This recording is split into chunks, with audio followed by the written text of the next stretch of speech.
Di malam bersalju yang dingin, gadis malang ini ingin melompat dari atap untuk mengakhiri hidupnya yang menyedihkan. Tapi ketika dia memikirkan para pengganggu yang masih hidup bebas dan tidak dihukum, keinginannya untuk membalas dendam meningkat kuat. Dia bertekad untuk membuat pengganggu membayar harga yang mahal. Donghae awalnya adalah seorang gadis pekerja keras dan penurut, tapi karena payudaranya lebih besar dari teman-temannya cemburu padanya dan menggertaknya dengan siksaan brutal. Setiap hari Donghae harus merangkap di gimnasium sampai dia kelelahan. Dia juga disiksa oleh teman-temannya dengan gelar 200 Curling Besi. Gimnasium dipenuhi dengan jeritan menyedihkan Donghae. Tidak tahan lagi, Donghae hanya bisa meminta bantuan polisi. Tanpa diduga orang tua si pengganggu menyuap polisi. Jadi polisi hanya mengkritik para pengganggu dan biarkan orang tua membawanya pulang. Donghae berpikir dia akan dibebaskan dari hari-harinya yang menyakitkan. Tapi pada akhirnya, dia dipukuli lebih parah oleh para pengganggu. Keesokan harinya, Donghae pergi ke rumah sakit untuk mengambil antiseptik. Perawat itu langsung menggulung lengan baju Donghae. Luka bakar yang mengerikan membuat perawat sangat terkejut. Perawat bertanya pada Donghae siapa yang melakukan ini padanya. Tapi Donghae terlalu takut untuk memberitahu perawat. Pada saat ini bel yang akrab berbunyi. Siswi membuka tirai dan terus terang menjawab bahwa saya melakukannya. Bahkan saat-saat sebelumnya Donghae terluka. Akulah yang melakukan semuanya. Nama siswi ini adalah Yeonjin. Karena keluarga Yeonjin kaya, dia selalu memiliki sikap yang sangat arogan. Bahkan perawat tidak bisa melakukan apapun pada Yeonjin. Malam hari kelompok Yeonjin menerobos masuk ke kamar Donghae tanpa izin terlebih dahulu. Mereka memotong celengan Donghae dan kemudian menuangkan semua uang kembalian ke tanah. Sepertinya mereka melakukan ini untuk memamerkan status kelas atas mereka. Saat ini Yeonjin tiba-tiba melirik. Dia melihat kaki putih ramping Donghae dan kemudian melihat besi di lantai. Yeonjin tiba-tiba memikirkan ide baru. Dan begitu, Donghae disiksa secara brutal oleh mereka dengan besi. Lagi pada akhirnya, Donghae memutuskan untuk putus sekolah dengan putus asa. Wali kelas khawatir ketika dia melihat alasan Donghae putus sekolah adalah kekerasan sekolah pada aplikasi cutinya. Dia takut itu akan mempengaruhi jalur karirnya. Donghae kemudian menyebut anak wali kelas. Dia bilang, apa yang akan terjadi jika putranya juga dilecehkan seperti dia? Ucapan Donghae membuat sang wali kelas geram. Ia langsung melepas jam tangannya dan bertanya pada Donghae, apa yang terjadi pada putranya? Kemudian wali kelas menampar wajah Donghae. Saat memukul Donghae, dia menyuruhnya untuk mengulangi apa yang baru saja dia katakan. Guru yang lain menasihati wali kelas untuk berhenti memukul Donghae. Dia tidak mendengarkan sama sekali. Dia terus memukul wajah Donghae. Hanya ketika dia tenang dia berhenti. Ibu Yeonjin pergi menemui ibu Donghae. Demi kehormatan putrinya, dia berharap Donghae bisa berubah. Alasan di aplikasi cuti tiba-tiba. Ketika ibu Donghae melihat sejumlah besar uang, dia dengan senang hati setuju tanpa ragu-ragu. Saat Donghae kembali ke kamar kontrakannya, hanya ada satu ruangan kosong yang tersisa. Pemilik memberitahu Donghae bahwa kamar telah dikembalikan. Donghae melihat itu. Alasan aplikasi cuti telah diubah adalah karena dia tidak bisa beradaptasi dengan lingkungan belajar ini. Donghae benar-benar kecewa pada ibunya. Jadi Donghae dengan sedih pergi ke riverbank, tapi air sungai yang dingin menghapus keinginan Donghae untuk meninggalkan dunia ini. Donghae berpikir bahwa bahkan jika dia tidak takut mati, tidak ada yang tidak berani dia lakukan. Jadi keesokan harinya Donghae pergi ke gimnasium sendirian. Kelompok Gunjin juga telah menemukan target baru untuk intimidasi. Donghae melanjutkan ke daftar impian setiap orang. Dalam kelompok pengganggu, Sarah ingin menjadi pelukis, sedangkan Jae-jun bermimpi mewarisi lapangan golf. Hae-jung ingin menjadi pramugari. Lalu Donghae bertanya pada Yeonjin jika mimpinya adalah menjadi ibu yang baik dan istri yang baik. Begitu Donghae selesai berbicara, para pengganggu langsung tertawa menghina. Yeonjin bertanya apa impian Donghae. Donghae menjawab bahwa dia mimpinya adalah menjadi seseorang seperti Yeonjin. Mulai hari ini impian Donghae adalah Yeonjin. Donghae berkata bahwa mereka pasti akan bertemu lagi. Lalu Donghae tersenyum, sangat menakutkan. Para pengganggu memandang Donghae dengan rasa tak percaya, seolah-olah mereka tidak pernah mengenal Donghae. Sejak saat itu Donghae mulai bekerja tanpa henti. Di siang hari, Dia bekerja sebagai lapisan bata di pabrik. Di malam hari dia belajar SMA sendiri. Di bawah cahaya redup di lorong, ada seorang gadis di pabrik. Siapa yang takut bahwa langkahnya akan mengganggu studi Dong-hye? Jadi setiap dia kembali ke asrama, dia melepas sepatunya akhirnya. Upaya Dong-hye dihargai. Dia lulus ujian masuk universitas sesuai keinginannya dan memulai tujuan hidup berikutnya di tempat lain. Yang Ji dan Jae-jun menjaga hubungan bahwa mereka tidak bisa membiarkan orang lain tahu tentang berpikir bahwa mereka berdua bisa bahagia bersama selama sisa hidup mereka. Tanpa diduga Yun-jin memakai gaun pengantin dan menikah dengan pria kaya bernama Du-jun. Saat Jae-jun melihat wajah bahagia Yun-jin, dia sangat marah pada saat yang begitu penting. Dong-hye mau tidak mau muncul. Dong-hye dengan tulus mendoakan kebahagiaan Yun-jin. Tapi suka dan duka dalam hidup tidak berhenti pada pernikahan. 10 tahun telah berlalu semua. Para anggota kelompok pengganggu telah memenuhi impian SMA mereka. Sarah telah menjadi pelukis terkenal. Sesuai keinginannya Jae-jun juga mewarisi lapangan golf dan menjadi kaya. Hae-jung telah menjadi pramugari. Dia selalu memikirkan cara untuk menjadi menantu perempuan dari keluarga Taipan. Yang Jin telah menjadi editor cuaca. Dia tidak tahu cara menulis naskah dan juga memandang rendah karyawan baru. Yang orang yang terlantar dari SMA masih di sisi Jae-jun, menjalani hidup yang sangat menyedihkan. Dong-hye untuk mencari nafkah. Meskipun dia ingin balas dendam, dia masih harus mengajari beberapa tempat sekaligus. Saat belajar di universitas, kali ini Dong-hye pergi ke rumah siswa laki-laki untuk mengajar. Siswa laki-laki mengatakan bahwa jika Dong-hye menunjukkan payudaranya, dia akan mendapatkan skor tinggi kali ini. Lalu dia dengan sombong mengatakan itu. Dong-hye akan mendapatkan uang jika peringkatnya meningkat. Pokoknya Dong-hye masih sangat tenang ketika dihadapkan dengan kata-kata mesum murid ini.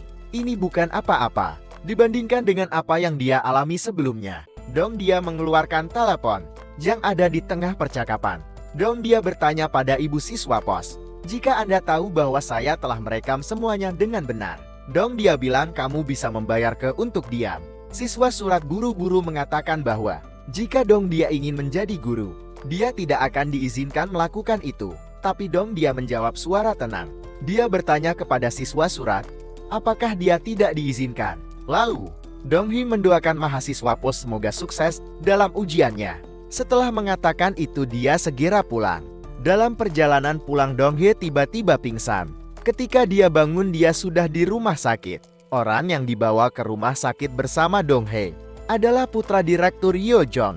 Ketika keduanya saling memandang, Yo-jong tertarik pada Dong-hye. Begitu Yo-jong mencabut infusnya jarum untuk Dong-hye, dia tidak sengaja melihat luka bakar di lengannya. Dong-hye ketakutan dan dengan cepat menurunkan lengan bajunya, lalu meraih tasnya dan pergi. Dokter membawa sertifikat kesehatan Dong-hye dan tidak melihatnya. Yo-jong melihat sertifikat dan tahu bahwa Dong-hye menderita anemia berat. Ingin dia pergi ke rumah sakit untuk pemeriksaan. Lantas, Yo-jong pergi ke sekolah Dong-hye melalui alamat. Saat ini Dong-hye tersenyum dan berjalan menuju Yo-jong. Dia pikir dia merindukannya, jadi dia segera pergi untuk menyambutnya. Tapi Dong-hye memanggilnya senior dan berjalan ke arah seorang murid laki-laki. Mereka berdua saling mengobrol ria. Ternyata itu semua hanya ilusi Yo-jong. Dia dengan sedih pergi untuk Hyun-jin. Setelah menikah, dia memiliki kehidupan yang bahagia dengan Du-young. Dia juga melahirkan seorang putri cantik bernama Yesol. Suatu hari, Du-young memberitahu Hyun-jin bahwa Hee-jong telah memberitahu orang lain banyak tentang masa SMA mereka. Setelah mendengar ini Hyun-jin dengan cemas bertanya pada suaminya jika itu termasuk ceritanya. Apa yang diceritakan Hee-jong? Hyun-jin sangat khawatir Hae-jong akan memberitahu orang lain tentang dia. Bullying teman-temannya di sekolah menengah. Tapi lakukan mudah. Dibalas bahwa Hae-jong hanya berbicara tentang prestasinya.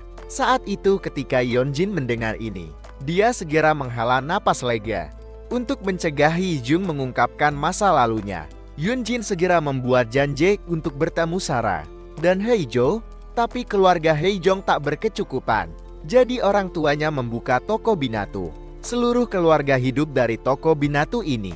Meskipun Hye-jong sering diam-diam mengenakan pakaian yang dikirim pelanggan untuk dicuci dan disetrika, kali ini Hye-jong juga memilih gaun mahal yang jelas tidak cocok untuknya.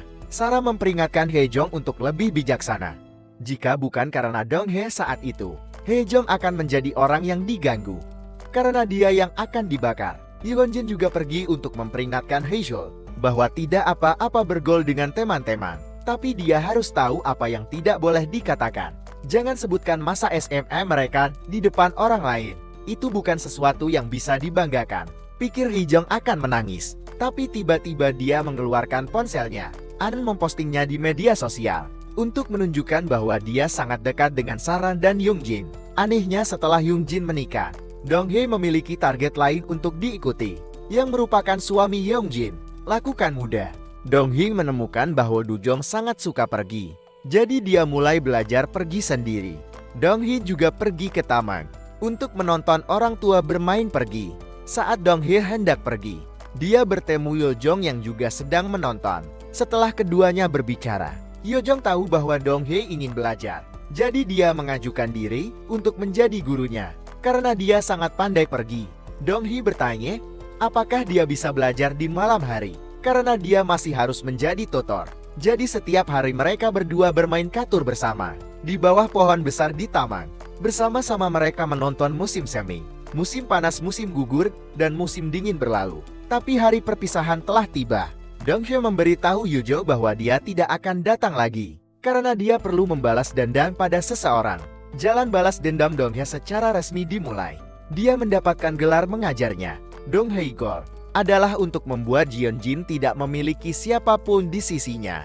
Bahkan putrinya Yesol, yang selalu dibanggakan Yeonjin, akhirnya akan meninggalkannya. Suatu hari Dong-hae mampir ke toko bermerek Jaejoon. Dong-hae menggunakan alasan membeli sepatu untuk tidak sengaja bertemu Myung-ol, siapa yang bekerja untuk Jaejoon.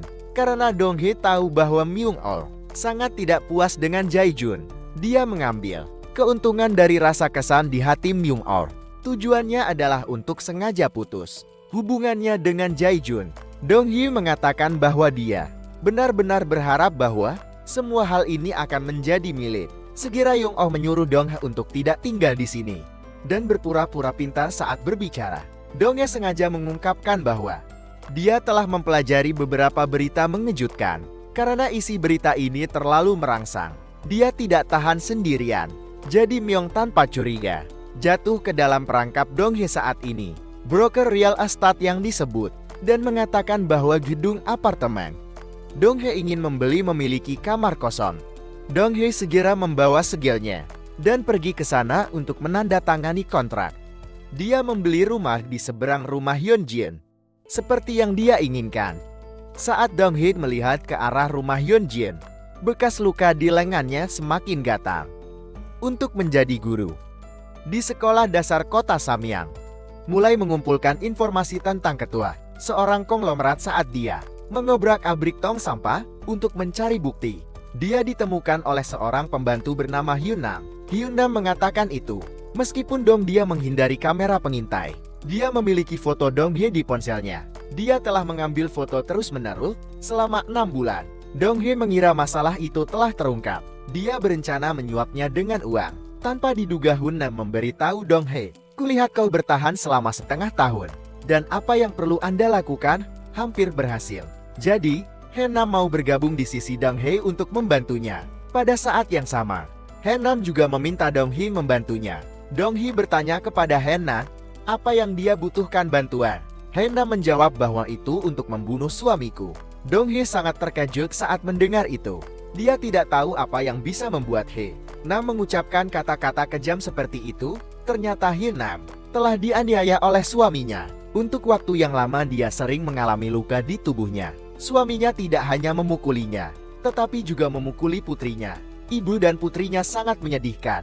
Dong-hae melihat penderitaan Hyun-nam, jadi dia memutuskan untuk membantu Dong-hae, lalu memberi Hyun-nam banyak foto dan informasi yang dia kumpulkan. Dia berharap Hyun-nam bisa membantunya melacak Yeonjin dan Jaehyun, dan kelompok balas dendam secara resmi dibentuk. Dong-hae tidak lagi berjuang sendirian. Hyun-nam mengikuti kelompok Yeonjin secara teratur. Lalu suatu hari dia tidak sengaja menemukan Hyunjin membawa putrinya ke rumah sakit mata. Hong Hye ingat bahwa ketika dia masih di sekolah, seorang siswa laki-laki mengejek Jejun karena buta warna. Pada akhirnya siswa laki-laki itu dipukuli sampai hampir mati. Untungnya Myung Oh menghentikan Jejun tepat waktu. Jika tidak, pembunuhan akan terjadi. Dalam perkembangan lain, Du Jung sering pergi ke klub Go untuk mengasah kemampuannya. Saat dia berkonsentrasi bermain Go, dia tertarik dengan sebuah suara di dekatnya karena wanita di depannya tidak hanya memiliki keterampilan berjalan yang baik, tetapi juga memiliki gaya yang hebat. Du Yong segera pergi ke kerumunan dan fokus menonton Dong Hee bermain. Dong Hee memberitahu lawannya bahwa dia tidak punya jalan keluar. Jika dia kalah sekarang, dia akan kehilangan 10 wilayah. Du Yong memikirkan kata-kata Dong Hee. Setelah membandingkannya dengan Dewan, dia langsung mengerti makna di balik kata-kata itu. Lawan Dong Hee kalah dalam pertandingan dalam waktu singkat. Keterampilan catur dan pengetahuan Dong Hee tentang Go berhasil menarik perhatian Du Yong. Setelah kembali ke rumah, Du Yong langsung mendemonstrasikan permainan Dong Hee bisa menang dengan jelas sejak awal. Tapi dia menunggu lama untuk menyelesaikannya. Dia memikirkannya untuk waktu yang lama, tapi masih tidak bisa memahami tindakan ini. Hyunjin melihat Do Yong larut dalam pikirannya dan bertanya siapa orang itu. Do Yong mengatakan bahwa itu adalah seseorang dari Go Club. Do Yong kemudian bertanya pada Hyunjin, apakah ada sesuatu yang salah? Hyunjin bilang, dia berencana untuk tidur sebentar. Dan kemudian pergi bekerja. Dia juga berkata, dia tidak mengerti mengapa Do Yong sangat menyukainya. Do Yong balik bertanya, mengapa dia merokok ketika itu buruk untuk kesehatannya? Hyunjin bertanya pada Do Yong, dia jelas tidak suka rokok, tapi kenapa dia menikahi wanita yang merokok? Du Yang pun memberikan jawaban yang memuaskan Hyunjin. Du Yang menjawab itu karena Hyunjin tidak hanya cantik, tetapi juga memiliki kepribadian yang menarik. Setelah Dong Hee meninggalkan klub Go, dia mulai les di rumah. Hari ini Dong Hee naik kereta sesuai janjinya untuk mengajari putri Hyun Nom. Tapi dia bertemu Yo Jong di kereta. Dong Hee dia bingung, berpikir dia telah melihat orang yang salah. Dia bertanya pada Dong Hee apakah dia mengikuti ujian. Setelah Yo Jong menerima jawabannya ya, dia mengucapkan selamat padanya. Dong Hee berterima kasih kepada Yo Jong. Meski keduanya sudah lama tidak bertemu, Dong Hee mendengar orang berbicara di taman dan mengetahui bahwa Yo Jong telah melakukan dinas militer. Selama beberapa tahun terakhir dua berbicara tentang banyak hal. Saat mereka akan pergi, Yo Jong memberi Dong Hee kartu namanya. Dia berharap mereka bisa tetap berhubungan. Ketika mereka sampai di rumah, Dong Hee sedang membaca surat. Ketika dia bertemu dengan Induk Semang, Induk Semang bertanya-tanya, kenapa Dong Hee menyewa kamar dengan tergesa-gesa, tapi biarkan kosong selama lebih dari setengah tahun. Dia menjelaskan bahwa dia belum diterima sebagai guru sekolah, jadi dia masih mencoba. Dan amplop ini adalah pesan penting. Dari Hyunan, dia membuat janji untuk bertemu Dong Hee. Di video Hyunam menemukan bahwa ketua dewan sekolah memiliki hubungan homoseksual dengan pengemudi yang juga dia juluki. Atas percakapan ambigu antara keduanya, berulah Dong Hee ingat kotak obat robekan yang dia temukan di tempat sampah sebelumnya. Dong Hee langsung mengerti kenapa ketua ingin membagi properti dengan pengemudi. Tidak lama kemudian, Dong Hee pergi menemui ketua. Dia menggunakan ini untuk mengancamnya, untuk membiarkan dia menjadi guru di sekolah dasar kota. Pada akhirnya Dong Hee berhasil menjadi wali kelas putri Hyunjin. Hari ini Hyunjin kembali ke sekolah lamanya untuk menerima penghargaan sebagai siswa yang sangat baik. Pada saat ini Dong Hee berjalan ke arah mereka. Namanya sudah lama terlupakan, tapi murid yang merundung Dong Hee sebelumnya menjadi siswa yang sangat baik. Ini sangat tidak adil. Dong Hee menyaksikan Hyunjin berdiri di atas panggung untuk menerima penghargaan, berteriak keras dan memuji Hyunjin karena begitu baik. Para pengganggu melihat tindakan gila Dong Hee. Mereka semua terlihat tidak percaya. Setelah menerima penghargaan, Hyunjin tidak hanya menampar Dong Hee, tapi juga menanyai Dong Hee tentang tujuannya datang ke sini hari ini. Dong Hee mengatakan bahwa dia masih ingat impian Hyunjin di SMA adalah memiliki pekerjaan bergengsi dan menikah dengan pria berbakat di usia terindah. Jelas Hyunjin telah mencapai keduanya. Dong Hee sangat iri ketika dia melihat persahabatan mereka dipertahankan dari sekolah menengah. Sampai sekarang Jejun mengatakan itu. Hari-hari SMA Donghye membosankan, tapi hidupnya sekarang sepertinya lebih menarik. Donghye hanya menanggapinya dengan nada mengajak. Dia juga sengaja memberitahu Yunjin bahwa saya akan memantau tindakan Anda setiap saat. Dia mengatakan bahwa dia senang bertemu mereka. Dia juga memberitahu Jijun bahwa dia mungkin tidak tahu seperti apa kehidupan yang menarik itu. Setelah mengatakan bahwa dia pergi, meninggalkan para pengganggu berdiri di sana dengan marah. Mereka tidak tahu bahwa mereka akan menghadapi hukuman yang sangat berat. Sejak reuni kelas itu, Yunjin memerintahkan Myeolno untuk menyelidiki Donghye. Tapi dia tidak tahu bahwa Myeolno telah berada di pihak Donghye untuk waktu yang lama saat ini. Putri Yunjin, Yisao, memanggil Yasol, mengatakan bahwa wali kelas lama telah berhenti dari pekerjaannya. Dan wali kelas yang baru tidak hanya baik, tapi juga teman Yunjin. Yunjin bertanya kepada putrinya siapa orang itu. Yasol langsung menjawab bahwa guru barunya adalah Donghye. Yunjin tidak bisa tetap tenang setelah mendengarnya. Dia takut Donghye akan gunakan kekerasan terhadap Yesol. Jadi dia dengan cemas pergi ke sekolah. Yunjin bertemu Donghye. Dia bahkan mengatakan bahwa dia telah jatuh ke dalam perangkap Donghye. Sekarang dia berpikir bahwa Donghye akan hidup seperti pengemis, lalu menikahi pengemis lain, dan menjalani kehidupan orang kelas rendah. Donghye mengatakan bahwa meskipun jalan yang dia lalui sangat sulit, bagaimana dia bisa mati lebih awal jika orang jahat tidak dihukum? Yunjin menghadapi Donghye dengan tenang. Tanpa rasa takut dia hanya bisa berpura-pura tidak di sana. Sebelum pergi, Yunjin menerima pesan di grup kelasnya. Ternyata bahwa wali kelas dari SMA telah meninggal saat Yunjin melihat Donghye begitu tenang.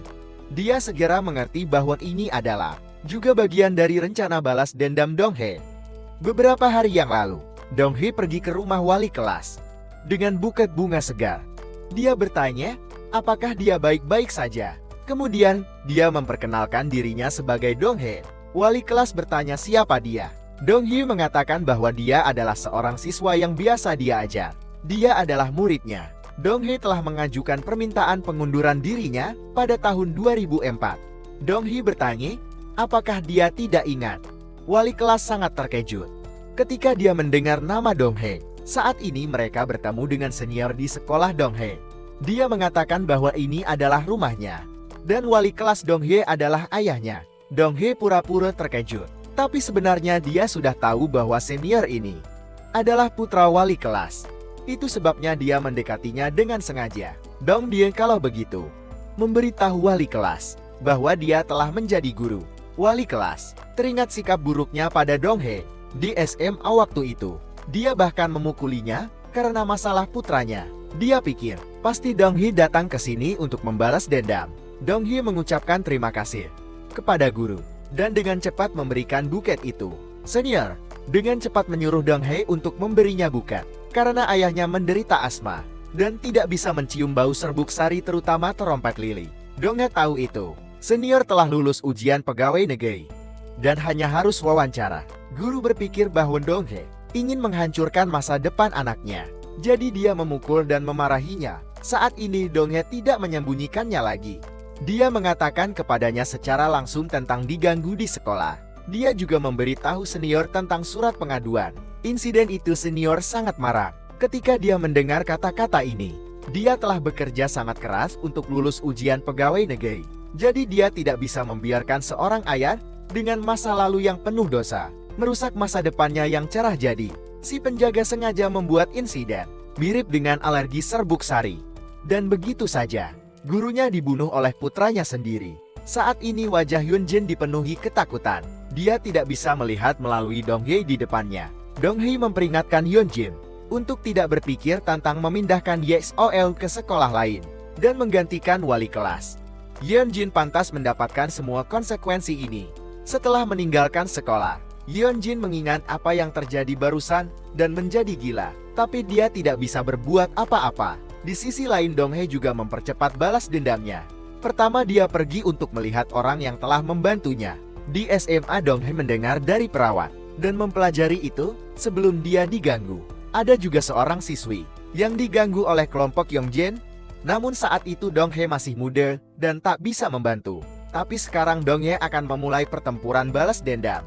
Perawat hanya membuat satu permintaan, yang harus dimenangkan Dong Hae. Tidak peduli, apakah itu Dong Hae pada usia 18 tahun, atau Dong Hae pada usia 36 tahun. Perawat mendukung Dong Hae. Mendengar ini Dong Hae langsung menangis, karena perawat adalah satu-satunya harapan untuk membantu Dong Hae menjadi lebih kuat. Dong Hae kemudian pergi menemui Myung-oh. Dia mendapat daftar obat yang digunakan Sarah dari Myung-oh. Dia juga mendapatkan informasi yang dikumpulkan Hae-jun untuk menikah dengan keluarga kaya. Dong Hae kemudian memberi Myung-oh secarik kertas yang bisa membantunya mendapatkan sejumlah besar uang sebagai syarat pertukarannya. Kali ini Myung-oh lalu pergi ke rumah sakit sesuai dengan alamat yang tertulis di kertas. Disitulah tubuh siswi yang diintimidasi.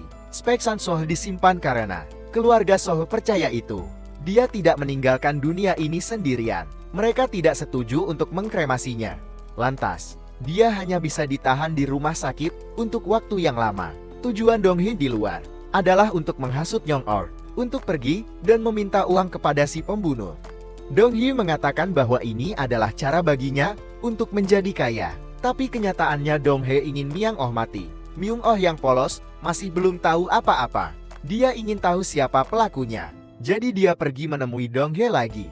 Myung-oh menebak bahwa pelaku selain dirinya adalah salah satu pengganggu. Myung-oh curiga Sarah yang melakukannya karena dia menggunakan narkoba atau itu. Yan Jin adalah orang paling jahat di para pengganggu. Myung-oh berkata bahwa dia dan Dong Hae berada di pihak yang sama. Myung-oh bertanya pada Dong Han, siapa di antara 4 pelaku yang membunuh? Jadi dia bilang pada Myung-oh bahwa pelakunya membunuh. Jadi dia, tapi Myung-oh tidak sederhana. Dia membeli tiket sekali jalan ke luar negeri terlebih dahulu, lalu memanggil 4 pengganggu satu persatu untuk meminta pertemuan pribadi. Di antara mereka adalah Du Hyung suami Yeon Jin. Tapi sejak saat itu mereka belum bisa menghubungi Myung-oh lagi. Di sisi lain, sejak Dong Hae menjadi wali kelas putri Yeon Jin sangat khawatir. Setiap hari, Yeon Jin takut Dong Hae akan menyiksa Yesol dengan alat pengeriting rambut seperti yang dia lakukan. Isul sangat bingung dengan tingkah ibunya. Isul bertanya kepada ibunya, mengapa dia harus menaruh panas benda di tubuh orang lain. Isul mengatakan bahwa melakukannya terlalu kejam. Ucapan Isul membuat Yang Jin sangat patah hati. Demi melindungi keselamatan Isul, Yeon Jin pergi menemui kepala sekolah. Melalui kisahnya Yeon Jin tahu bahwa Dong Hae mampu menjadi guru ruang rumah karena ketua dewan sekolah yang mengaturnya. Latar belakang Dong Hae juga tidak memiliki kekurangan. Yeon Jin meninggalkan kantor kepala sekolah dan pergi ke kelas Yeseol. Dia tidak sengaja melihat Dong Hae berdiri di belakang Yeseol untuk memprovokasi Yeon Jin. Dong Hae dengan sengaja meletakkan tangannya memegang gunting tepat di belakang punggung Yeseol. Ini membuat Yeon Jin yang berada di luar pintu bahkan lebih khawatir. Dia ingin menggunakan uang untuk menyelesaikan pelecehan masa lalu. Dengan Dong Hae, Yeon Jin ingin Dong Hae menuliskan jumlah uangnya. Donggun ingin dan berjanji tidak akan pernah muncul lagi dalam hidupnya. Maka Yeon Jin akan menyetujui semua syarat Dong Hae. Dong Hae bertanya pada Yeon Jin, apakah dia tidak benar-benar merasa bersalah? Yeon Jin segera menjawab bahwa Dong Hae tidak melakukannya demi uang. Lalu, Yeon Jin mengatakan bahwa mereka berdua hampir berusia 40 tahun. Dia menyarankan Dong Hae untuk bersikap realistis. Masa lalu semuanya di masa lalu, apalagi yang diinginkan Dong Hae. Sekarang Dong Hae melihat bahwa Yan Jin tidak menunjukkan penyesalan apapun. Jadi Dong Hae tidak berniat memaafkannya. Dong Hae hanya ingin dia dihukum secara hukum. Kemudian Dong Hae memberitahunya bahwa ia tidak bisa membedakan antara merang dan biru. Baru kalau begitu, apakah Yeon Jin menyadari bahwa Dong dia mengetahui rahasia? Dia telah bersembunyi selama bertahun-tahun. Lalu Dong dia berkata bahwa aku ingin kau perlahan membenci hidup. Benci setiap hari kau hidup. Saat Yeon Jin melihat itu, uang tidak bisa menyelesaikan masalah ini. Yeon Jin membujuk Du Young untuk membiarkan Yesol belajar di luar negeri. Du Young sangat bingung dengan tindakannya. Dia menyuruh Yeon Jin memberi alasan bagus sebelum memutuskan. Tapi Yeon Jin tidak bisa memberitahu Do Young situasi sebenarnya. Dia hanya bisa menemukan alasan untuk melepaskannya. Sejak Do Young melihat Dong Hae bermain catur, dia datang ke klub setiap hari untuk melihat apakah Dong Hae ada di sana. Tapi dia tetap pergi dengan kecewa. Seperti waktu-waktu sebelumnya, tepat ketika Do Young hendak pergi, dia tiba-tiba melihat Dong Hae kali ini Dujung akhirnya bisa bermain catur dengan Dong Hae, seperti yang dia inginkan. Dan semua ini adalah bagian dari rencana Dong Hae. Do-young benar-benar ingin tahu lebih banyak tentang wanita di depannya. Tanya Dong Hae apa pekerjaannya, tapi dia menjawab bahwa tugasnya adalah menipu pria tak bersalah dan membuat mereka menangis. Jawaban ini jelas membuatnya tertawa. Do-young bertanya pada Dong Hae apakah dia menghasilkan banyak uang. Dong Hae mengatakan bahwa itu tidak banyak, karena dia orang baik. Dong Hae memberikan jawaban yang sangat berbeda untuk Du. Pertanyaan mudah, yang membuatnya ingin tahu lebih banyak tentang dia. Ketika Dong Hae memenangkan pertandingan dan hendak pergi, Du memintanya untuk memainkan permainan lain. Secara tak terduga, ini juga sukses membuatnya jatuh ke dalam perangkap Dong Hae. Setelah selesai, dia pergi ke toko serba ada untuk makan malam. Duong lewat dan memulai percakapan. Dia menanyakan banyak hal kepada Dong Hae, sampai-sampai dia harus bertanya padanya jika dia selalu banyak bicara. Do-young mengatakan bahwa dia biasanya pendiam. Dia juga menyuruh Dong Hae untuk percaya atau tidak. Mungkin bahkan Du muda sendiri tidak bisa memahami perilakunya hari ini. Sebelum pergi dia memberikan kartu namanya kepada Dong Hae dan berharap keduanya bisa terus bermain. Pergi bersama, tetapi Dong Hae tidak setuju dan menjaga jarak dan membuatnya semakin penasaran. Tak terduga, tempat pertemuan keduanya diambil oleh orang lain. Di sisi lain, Yeonnam mengambil keuntungan dari kurangnya perhatian Haejong untuk menukar ponselnya dan sebagainya. Menemukan banyak informasi dari telepon. Tidak hanya ada foto Haejong dengan banyak pria berbeda, tapi ada juga informasi yang dia akan menikah. Ternyata Haejong adalah orang dengan status terendah dalam kelompok pengganggu. Haejong ingin memuaskan keserakahannya. Lantas, dia hanya bisa menaikkan statusnya dengan menikahi pria kaya. Tidak hanya pria di depannya sangat kaya, dia juga putra kesayangan ibunya. Tak terduga sang ibu tidak terlalu menyukai Haejong. Sebelum pernikahan, dia meminta Haejong melakukan pemeriksaan fisik. Dia juga menyelidiki secara menyeluruh latar belakang keluarga Haejong. Haejong mencoba yang terbaik menyamar di depannya.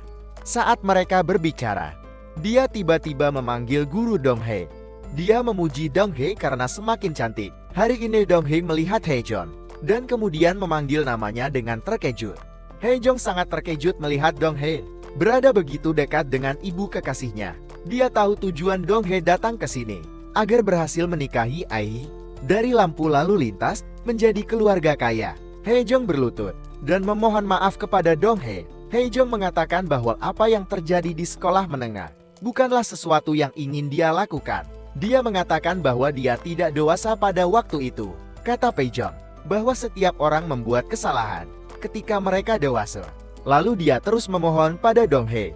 Setelah Dong Hae mendengar ini, dia bertanya, apakah ini kesalahan atau disengaja? Setelah mengatakan itu, Dong Hae langsung mencabut merak. Tongkat kayu panas membawanya ke depan Haejong, membuatnya takut dan terus melangkah mundur. Haejong dengan lantang bertanya pada Dong Hae apakah dia gila. Dia bilang dia pramugari. Dia bilang, saya harus melalui ketakutan ini setiap hari. Haejong bertanya pada Dong Hae apakah dia tidak bisa memaafkanku. Sekali saja, kalau begitu. Haejong meminta Dong Hae untuk tidak memberitahu ibu kekasihnya. Jung juga meminta Dong Hae untuk tidak menghubungi ibu kekasihnya lagi. Tunggu saja sampai dia menikah. Haejong mengatakan bahwa dia sudah berhenti dari pekerjaannya. Dia tidak bisa menikah. Dia tidak akan punya sumber penghasilan lagi. Haejong melihat bahwa dia telah berlutut, tapi tetap tidak mendapat belas kasihan dari Dong Hae. Jadi, dia berhenti memohon. Dong Hae mengeluarkan ponsel yang hilang dari Haejong dan mengatakan, saya telah membaca konten utamanya. Sekarang kamu hanya punya satu pilihan, yang berpihak pada Mei, dan beri saya informasi yang saya butuhkan. Pada saat yang sama Dong Hae juga datang untuk mencari Sarah Dong. Dia menggunakan fakta bahwa dia menggunakan narkoba untuk mengancamnya Dong. Dia meminta Sarah untuk mengisi tas ini dengan uang dolar. Dalam waktu setengah bulan, Sarah bertanya kepada Dong Hae apakah dia mengancamku. Dia kemudian bertanya padanya dia tidak pernah diancam. Saat keduanya berdebat, Dong Hae menjambak rambut Sarah dan mencabut banyak rambut. Lalu Dong Eun mengatakan bahwa, aku belum mulai mengancammu.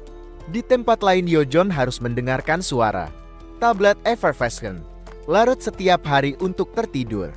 Sepertinya hanya suara ini yang bisa menenangkannya. Saat ini, seorang rekan yang baik hati mendengar telepon Yeojong berdering dan membangunkan Yeojong yang sedang tidur nyenyak. Saat Yeojong melihat itu, orang yang mengiriminya pesan adalah Dong Hae. Yeojong langsung terduduk kaget, berteriak keras mengira ponselnya rusak. Yeojong terkejut karena butuh 7 tahun untuk membalas pesannya. Ternyata Yeojong telah mengajari Dong Hae untuk bermain pergi selama 7 tahun. Meskipun dia selalu mengirim pesan ke Dong Hae, setelah itu dia tidak pernah menerima balasan hari ini. Dong Hae melihat pria tua itu bermain, pergi ke taman, dan tiba-tiba teringat masa lalunya. Dia membaca ulang pesan Yeojong, menanyakan tentang kesehatannya yang tidak pernah dia balas. Jadi Dong Hae segera menggunakan alasan bertanya pada Yeojong tentang obat yang dia minum. Untuk membalasnya itu sebabnya Yeojong sangat senang. Dia menelepon Dong Hae dan menyuruh mereka untuk bertemu dan berbicara secara langsung. Lalu dia bertanya di mana dia malam itu. Mereka berdua tetap pergi ke pohon besar yang telah menjadi teman mereka selama 7 tahun terakhir. Yeojong tahu bahwa Dong Hae tinggal untuk menjadi guru di sekolah dasar kota muda Sem. Dan kotak obat itu adalah obat khusus untuk kesuburan pria. Yeojong cemburu dan mengira itu dari pria itu. Dong Hae menyukai Dong. Dia menjelaskan bahwa itu tidak seperti itu. Tapi sebenarnya Yeojong tahu itu.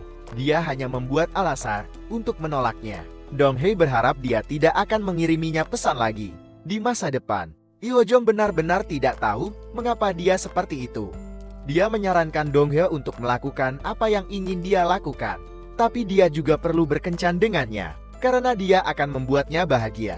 Saat Dong Hae mendengar pengakuan Yeojong, Dong Hae merasa bahwa kebahagiaan pada saat itu tidak nyata sama sekali. Dia berpikir bahwa hidupnya yang menyedihkan akan berlanjut selamanya, bahwa yang dia inginkan hanyalah balas dendam. Meskipun dia memiliki perasaan untuk Yeojong, dia masih belum memiliki keberanian untuk mencintainya. Dong dia mengatakan bahwa dia tidak membutuhkan cinta, karena yang dia butuhkan bukanlah cinta, tapi seseorang yang bisa menemaninya. Yeojong mikirin apa dong? Katanya, meskipun dia belum memahaminya, tidak peduli apa dong dia memutuskan, dia akan mendukungnya. Jadi Yeojong pergi menemui ibunya. Dekan rumah sakit dia mengatakan kepadanya bahwa dia tidak berniat menjadi profesor dan bersiap untuk mengundurkan diri. Yeojong ingin pergi ke Samyeon untuk membuka rumah sakitnya sendiri, karena orang yang disukainya tinggal di kota itu. Ibunya bertanya, apakah Yeojong memiliki orang yang ia cintai? Yeojong mengatakan bahwa itu belum terlalu jauh. Dia juga bertanya kepada ibunya, apakah dia tahu bahwa ada tip orang di dunia ini yang menjalani kehidupan yang sangat tertutup. Sang ibu sangat bingung dengan tindakan anaknya. Dia mengatakan bahwa dia tidak melakukan itu untuk mendapatkan uang atau pergi ke tempat yang membutuhkan staf medis untuk mendukung, tetapi untuk pergi keluar untuk cintakan. Sang ibu pun bertanya pada Yeojong jika dia masih memiliki kekuatan seorang pria untuk mengeluarkan Dong Hae dari sekolah. Yoongjin mencoba segala cara yang mungkin, tapi pada akhirnya semuanya sia-sia. Dia hanya bisa pergi ke kuil bersama ibunya dan gunakan metode ini untuk menghilangkan risiko balas dendam Dong Hae. Ibu Yoongjin bersikeras melaporkan perbuatan jahat Dong Hae kepada Kementerian Pendidikan, tapi Yoongjin keberatan karena dia lebih takut Yesol akan tahu tentang teman-temannya yang menindas di SMA. Sang ibu berkata bahwa aku telah memberitahumu sebelumnya. Saya bilang untuk tidak mereformasi tetapi Anda tidak mau mendengarkan. Saat bekerja Yeongjin selalu dalam keadaan tegang. Dia sering pergi ke forum perusahaan untuk melihat apakah ada postingan apapun yang tidak menguntungkan baginya. Tapi dia mendengar rekan-rekannya menertawakannya karena tidak tahu cara menulis skrip berita. Dia bisa menjadi tuan rumah karena biaya iklan suaminya yang sangat besar. Setelah mendengar ini, Yoongjin segera pergi memprovokasi rekan-rekannya. Dia mengajukan pertanyaan yang membuat rekan-rekannya marah. Pada akhirnya Yoongjin benar-benar mendominasi perdebatan ini. Yoongjin menggunakan momentumnya untuk memperingatkan rekan-rekannya bahwa jika mereka terus bergosip seperti ini, jangan salahkan dia untuk memberitahu direktur stasiun TV semua hal buruk tentang rekan-rekannya. Maka rekan-rekannya akan kehilangan pekerjaan. Jadi mereka harus menyerah malam itu. Yoongjin makan malam dengan kepala polisi. Dia berharap menemukan Dong Hae dengan cepat. Tapi kepala menggunakan alasan bahwa situasinya rumit untuk menolaknya sebenarnya. Kepala hanya ingin menerima remunerasi yang lebih tinggi. Ternyata penghulu telah mengirim beberapa preman untuk mengikuti Dong Hae. Setelah mereka ditemukan oleh Dong Hae, dia ingin segera mengalihkan perhatian mereka. Dong Hee mempercepat untuk membiarkan preman mengejarnya. Dia bahkan dengan sengaja menghentikan mobil di persimpangan, yang menyebabkan para preman muncul. Karena mobil mereka disewa, mereka tidak bisa meninggalkan catatan apapun dengan polisi. Mereka harus menyetujui penyelesaian pribadi. Setelah rombongan pergi, Dong Hae bernafas lega. Mengingat kembali dia masih takut. Hin Nam tahu apa yang terjadi dan bergegas memeriksa apakah Dong Hae terluka. Tapi Hin Nam dicurigai oleh Dong Hae. Hin Nam segera mengatakan bahwa, "Aku mengejarmu ketika saya melihat seseorang mengikuti Anda. Jadi aku mengikutimu ke sini setiap hari." Dia dan Nam hanya bermimpi makan malam yang bahagia dengan putrinya tanpa pikiran lain. Juga menyadari bahwa dia seharusnya tidak meragukan dia. Dan Nan dia segera meminta maaf. Dong dia akan membantu Hin Nam memenuhi mimpinya. Dong dia juga menjelaskan bahwa mereka hanya mitra, bekerja sama untuk melaksanakan rencana balas dendam. Dong dia kemudian pergi ke bengkel mobil. "Kapan, Dong?" Ia mendengar suara daging panggang di atas panggangan. Dia tiba-tiba teringat luka bakarnya. Dia dapatkan dari alat pengeriting rambut di sekolah menengah. Setelah itu, Dong Hae sembarangan menendang ponselnya dari lantai di bawah meja, namun efek setelah cedera itu membuatnya semakin tidak nyaman. Dia benar-benar tidak cukup sadar untuk melihat di mana ponselnya berada. Sementara Dong Hee melihat-lihat, dia dengan ceroboh menjatuhkan sesuatu di atas meja. Dong Hee melihat banyak orang yang peduli padanya, membuatnya semakin tak berdaya. Lalu Dong Hee pergi ke tempat pertemuan bersama Yo Jong. Yo Jong melihat bahwa Dong Muan tidak hanya dilanda kepanikan, tapi pakaiannya juga berlumuran noda minyak hitam. Jadi dia menebak bahwa sesuatu pasti telah terjadi padanya. Untuk terus menolak Yo Jong, Dong Hee memberitahunya tentang dia diintimidasi di sekolah menengah. Terlebih lagi, dia telah memutuskan untuk menghabiskan seluruh hidupnya untuk membalas dendam. Jadi dia hanya bisa menang dan tidak kalah. Go Jong bertanya pada Dong Hae jika dia pernah berpikir untuk menghentikan balas dendamnya. Karena hidup Dong Hae jauh lebih penting daripada para pengganggu itu. Dan setelah balas dendam selesai, kehidupan Dong Hae akan menjadi sangat hambar. Kata-kata Yo Jong membuat Dong Hae berpikir bahwa ia telah menjalani kehidupan yang penuh dan bahagia. Sejak dia masih muda, dia belum pernah mengalami kesulitan sebelumnya. Yo Jong sangat ketakutan saat melihat luka bakar besar dan kecil di lengan Dong Hae. Dong Hee mengatakan bahwa dia sudah ketakutan. Hanya dengan melihat lengan begitu juga dia masih ingin membantunya.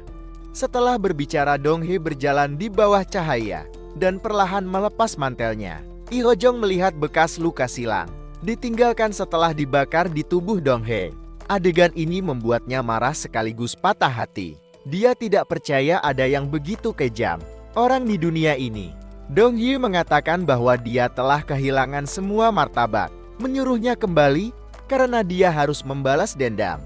Tapi saat ini, Yo Jong mengatakan bahwa dia setuju dia akan menjadi pendampingnya. Lalu dia perlahan mengenakan mantelnya pada Dong Hae. Yo Jong mengatakan padanya bahwa lain kali dia mengalami kesulitan, dia harus menghubunginya, karena dia juga berjuang dalam keputusasaan seperti itu.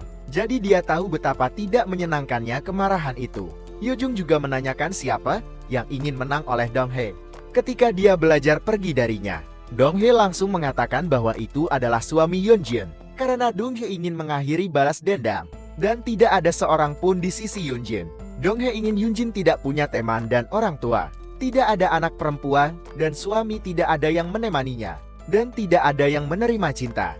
Dong dia sepertinya memiliki penampilan yang menakutkan, tapi Yo Jong yang selalu bersikap lembut, menyembunyikan rahasia yang menakutkan. Dia memiliki keluarga yang bahagia. Ayah Yo Jong juga direktur sebuah rumah sakit. Ayah Yo Jong yang baik hati setuju untuk melakukan operasi pada seorang tahanan. Karena etika medisnya tak terduga setelah operasi, tahanan menggunakan pisau bedahnya sendiri untuk membunuhnya. Tidak bisa menerima ini, Yo Jong jatuh ke dalam kebencian yang luar biasa untuk waktu yang lama. Hanya ketika Yo Jong bermain pergi dengan Dong Hae, apakah dia merasa damai? Tapi yang lebih dibenci lagi adalah bahwa tahanan sama sekali tidak memiliki penyesalan. Dia bahkan mengirim surat ke Yo Jong setiap bulan. Hari itu rekan Yo Jong mengirimkan surat itu kepada ibu Yo Jong. Setelah melihat isi surat itu, ibu Yeon Jung merasa sangat marah. Di dalamnya tahanan menjelaskan secara rinci bagaimana dia membunuh ayah Yeojong. Tahanan bahkan membual tentang hal itu. Ibu Yeojong tidak tahu bahwa putranya telah dilecehkan oleh tahanan selama bertahun-tahun. Bisa dikatakan kebencian di dalam diri Yeojong tidak kurang dari Dong Hae. Yeojong juga sering berfantasi tentang bagaimana dia akan membalas dendam di rumahnya setelah ibu Yeojong mengetahui bahwa tahanan telah mengirim surat ke Yeojong untuk waktu yang lama. Dia segera pergi ke penjara untuk melihat tahanan. Awalnya dia berpura-pura menyesal, tapi begitu tahanan menyadari bahwa masalah itu telah terungkap, dia segera berhenti berpura-pura. Tahanan itu juga berkata terus terang bahwa keluarga Yeojong yang terdiri dari 3 orang semuanya adalah dokter. Setiap dokter akan selalu memiliki keyakinan mulia mereka sendiri. Oleh karena itu, kematian ayah Yeojong adalah dirinya sendiri yang dilakukan Oen. Ketika ibu Yeojong mendengar kata-kata ini, dia sangat marah. Dia berteriak keras dan mengutuk tahanan, menyebutnya bajingan saat ini.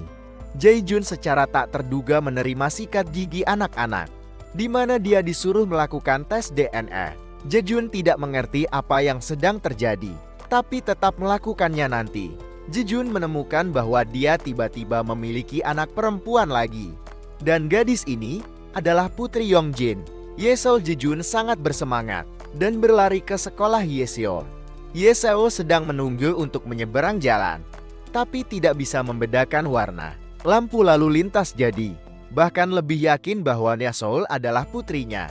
Jae-jun dengan senang hati bergegas ke sisi Yeseol. Namun saat mendengar suara klakson mobil yang terus-menerus di gerbang sekolah, Jae-jun tiba-tiba marah, mengumpat keras. Penampilannya yang garang membuat Yeseol merasa takut. Segera setelah itu, Jae-jun pergi mencari pengacara untuk mencari tahu tentang hak asuh. Dia ingin mengambil Yeseol kembali dari Yeonjin, tapi pengacara memberitahu Jae-jun bahwa bahkan jika dia mengajukan gugatan fasilitas. Segera setelah Jae-jun mendengar ini, dia segera pergi ke Yongji untuk menanyainya. Jae-jun menanyainya mengapa dia mengubah anaknya menjadi putri orang lain. Jae-jun mencekik Yonjin untuk memaksanya mengatakan yang sebenarnya. Jae-jun bertanya pada Yongjin jika dia baru tahu setelah melahirkan bahwa anak itu adalah miliknya, atau jika dia sengaja menyembunyikan kebenaran dari awal. Ketika dia sudah tahu dia hamil anaknya, dia masih memilih untuk melanjutkan pernikahan palsu itu. Apakah dia begitu bertekad untuk meninggalkannya sampai akhir? Lalu Jae-jun tidak menunggu Yonjin membalas. Sebelum segera bergegas masuk untuk menciumnya, Yonjin ingin meredakan amarah Jae-jun. Menanggapi ciumannya, tidak jelas apakah Jin muda mencintai Do-yeon atau Ji-jun pada akhirnya. Saat ini Do-young sedang bermain sepak bola dengan Yeseol. Ketika dia menemukan bahwa putrinya telah salah warna baju teman sekelas. Tapi apakah Yong sama sekali tidak peduli dengan ini? Yeseol memberitahu Do-yeon bahwa akan ada kegiatan ekstrakurikuler di sekolah minggu depan. Meskipun dia ingin dia datang, Do muda juga tiba-tiba teringat bahwa Yunjin pernah berkata sebelumnya bahwa dia tidak menyukai Ye, guru ruang rumah Jua saat ini. Mendengar itu Yeseol langsung bertanya, mengapa ibunya tidak menyukai wali kelasnya? Karena mereka adalah teman sekelas SM. Jadi tidak mungkin bagi mereka untuk saling membenci. Keesokan harinya Do-young pergi ke sekolah YXON untuk berpartisipasi dalam aktivitas ekstrakurikuler. Di kelas putrinya ketika Do-young berbalik, dia melihat Jae-jun berdiri tepat di depan pintu kelas. Apakah Yong merasa sangat bingung? Mengapa Jae-jun muncul di sini? Jae-jun juga bilang bahwa dia memiliki anak haram di kelas ini. Dan kemudian Jae-jun menatap Do-young dengan ekspresi yang berarti. Do-young merasa sangat tidak nyaman dengan sikap Jae-jun meredakan suasana tegang. Jae-jun tidak punya pilihan, tapi berbohong bahwa dia datang ke sini untuk bertemu seorang teman lama. Pada saat ini, Do-young melihat wali kelas Yeseol masuk. Tapi yang mengejutkan orang ini adalah Dong Hae yang sering bermain pergi bersamanya. Do-jung tidak ingin Jae-jun melihat sesuatu yang tidak biasa. Jadi dia dengan cepat mengubah topik menjadi hubungan Jae-jun dan Yunjin. Setelah kegiatan ekstrakurikuler berakhir, Do-jung mengambil Yeseol dan bersiap untuk pulang. Jae-jun menatap ke arah Yeseol membuat Du Jun sangat tidak nyaman. Si Jung terus samar-samar mengatakan bahwa Yesol sama sekali tidak seperti Doyon. Dan dia bahkan mengucapkan beberapa kata yang menantang kepada Doyon, membuat Doyon marah dan pergi. Sebelum empat Duyung pergi, Ji Jun tidak lupa bertanya pada Duyong jika dia sudah menemukan Mihomo. Duyong menjawab bahwa dia tidak perlu melihat lagi, karena dia akan mengklarifikasi semuanya hari ini. Ternyata Doyong telah menerima anonim surat sebelumnya. Di dalamnya ada foto Dien dan Donghae. Duyong berpikir bahwa surat ini dikirim oleh Meong-or, tapi dia tak bisa menghubungi Meong-or.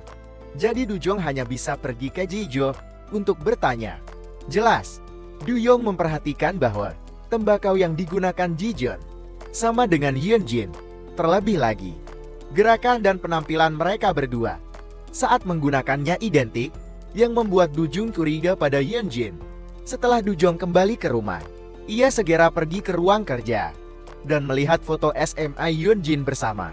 Ini membuat kecurigaan Dujong semakin intens. Hyunjin mengembalikan Doyon, segera menanyainya tentang seringnya dia bertemu dengan Jejun dan Meong-or. Tapi Hyunjin menyangkalnya dan mengatakan bahwa dia sering mencoba pakaian di toko Jejun, tapi dia tak menghubungi Meong-or baru-baru ini. Hyunjin juga mengatakan bahwa Meong-or sering melakukan hal-hal aneh. Dia juga sengaja bertanya pada Duyon jika dia diancam oleh Meong-or. Ketika Du muda mendengar ini, dia segera menemukan sesuatu yang tidak biasa. Dia mengatakan bahwa Hyunjin dan temannya sama. Selama dia bertanya soal Meong-or, mereka semua akan mengatakan apakah Duyong diancam oleh Meong-or atau tidak. Hyunjin merasa khawatir ketika dia melihat Duyong bertingkah aneh. Dia segera berlari ke mobil untuk mencari rute mengemudi Duyong dan mengetahui bahwa Duyong pergi menemui Jijon. Hal ini membuat Hyunjin sangat ketakutan. Nanti saat Yi Eoju memandikan Yesol, Hyunjin belajar berita mengejutkan lainnya. Tidak hanya Doyang berpartisipasi dalam kegiatan sekolah Yesol hari ini, tapi Jijun juga ada di sana. Jin Hyun khawatir tentang berapa lama dia bisa menjaga rahasianya. Setelah pertemuan orang tua guru berakhir, Jijun langsung mengancam Donghae untuk tidak menyentuh Putri Hyunjin.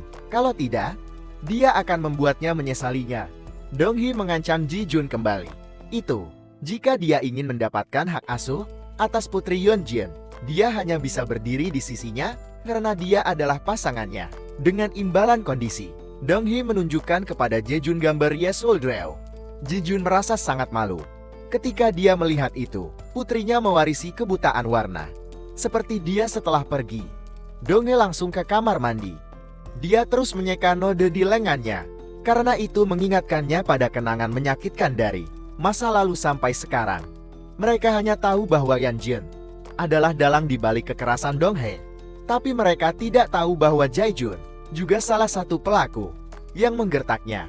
Jadi Jijun juga ada dalam daftar balas dendam Donghae. Untuk membuat rencana balas dendam berjalan dengan baik, Donghae pergi menemui Sarah. Sarah membawa tas penuh dolar dan melemparnya ke depan Donghae.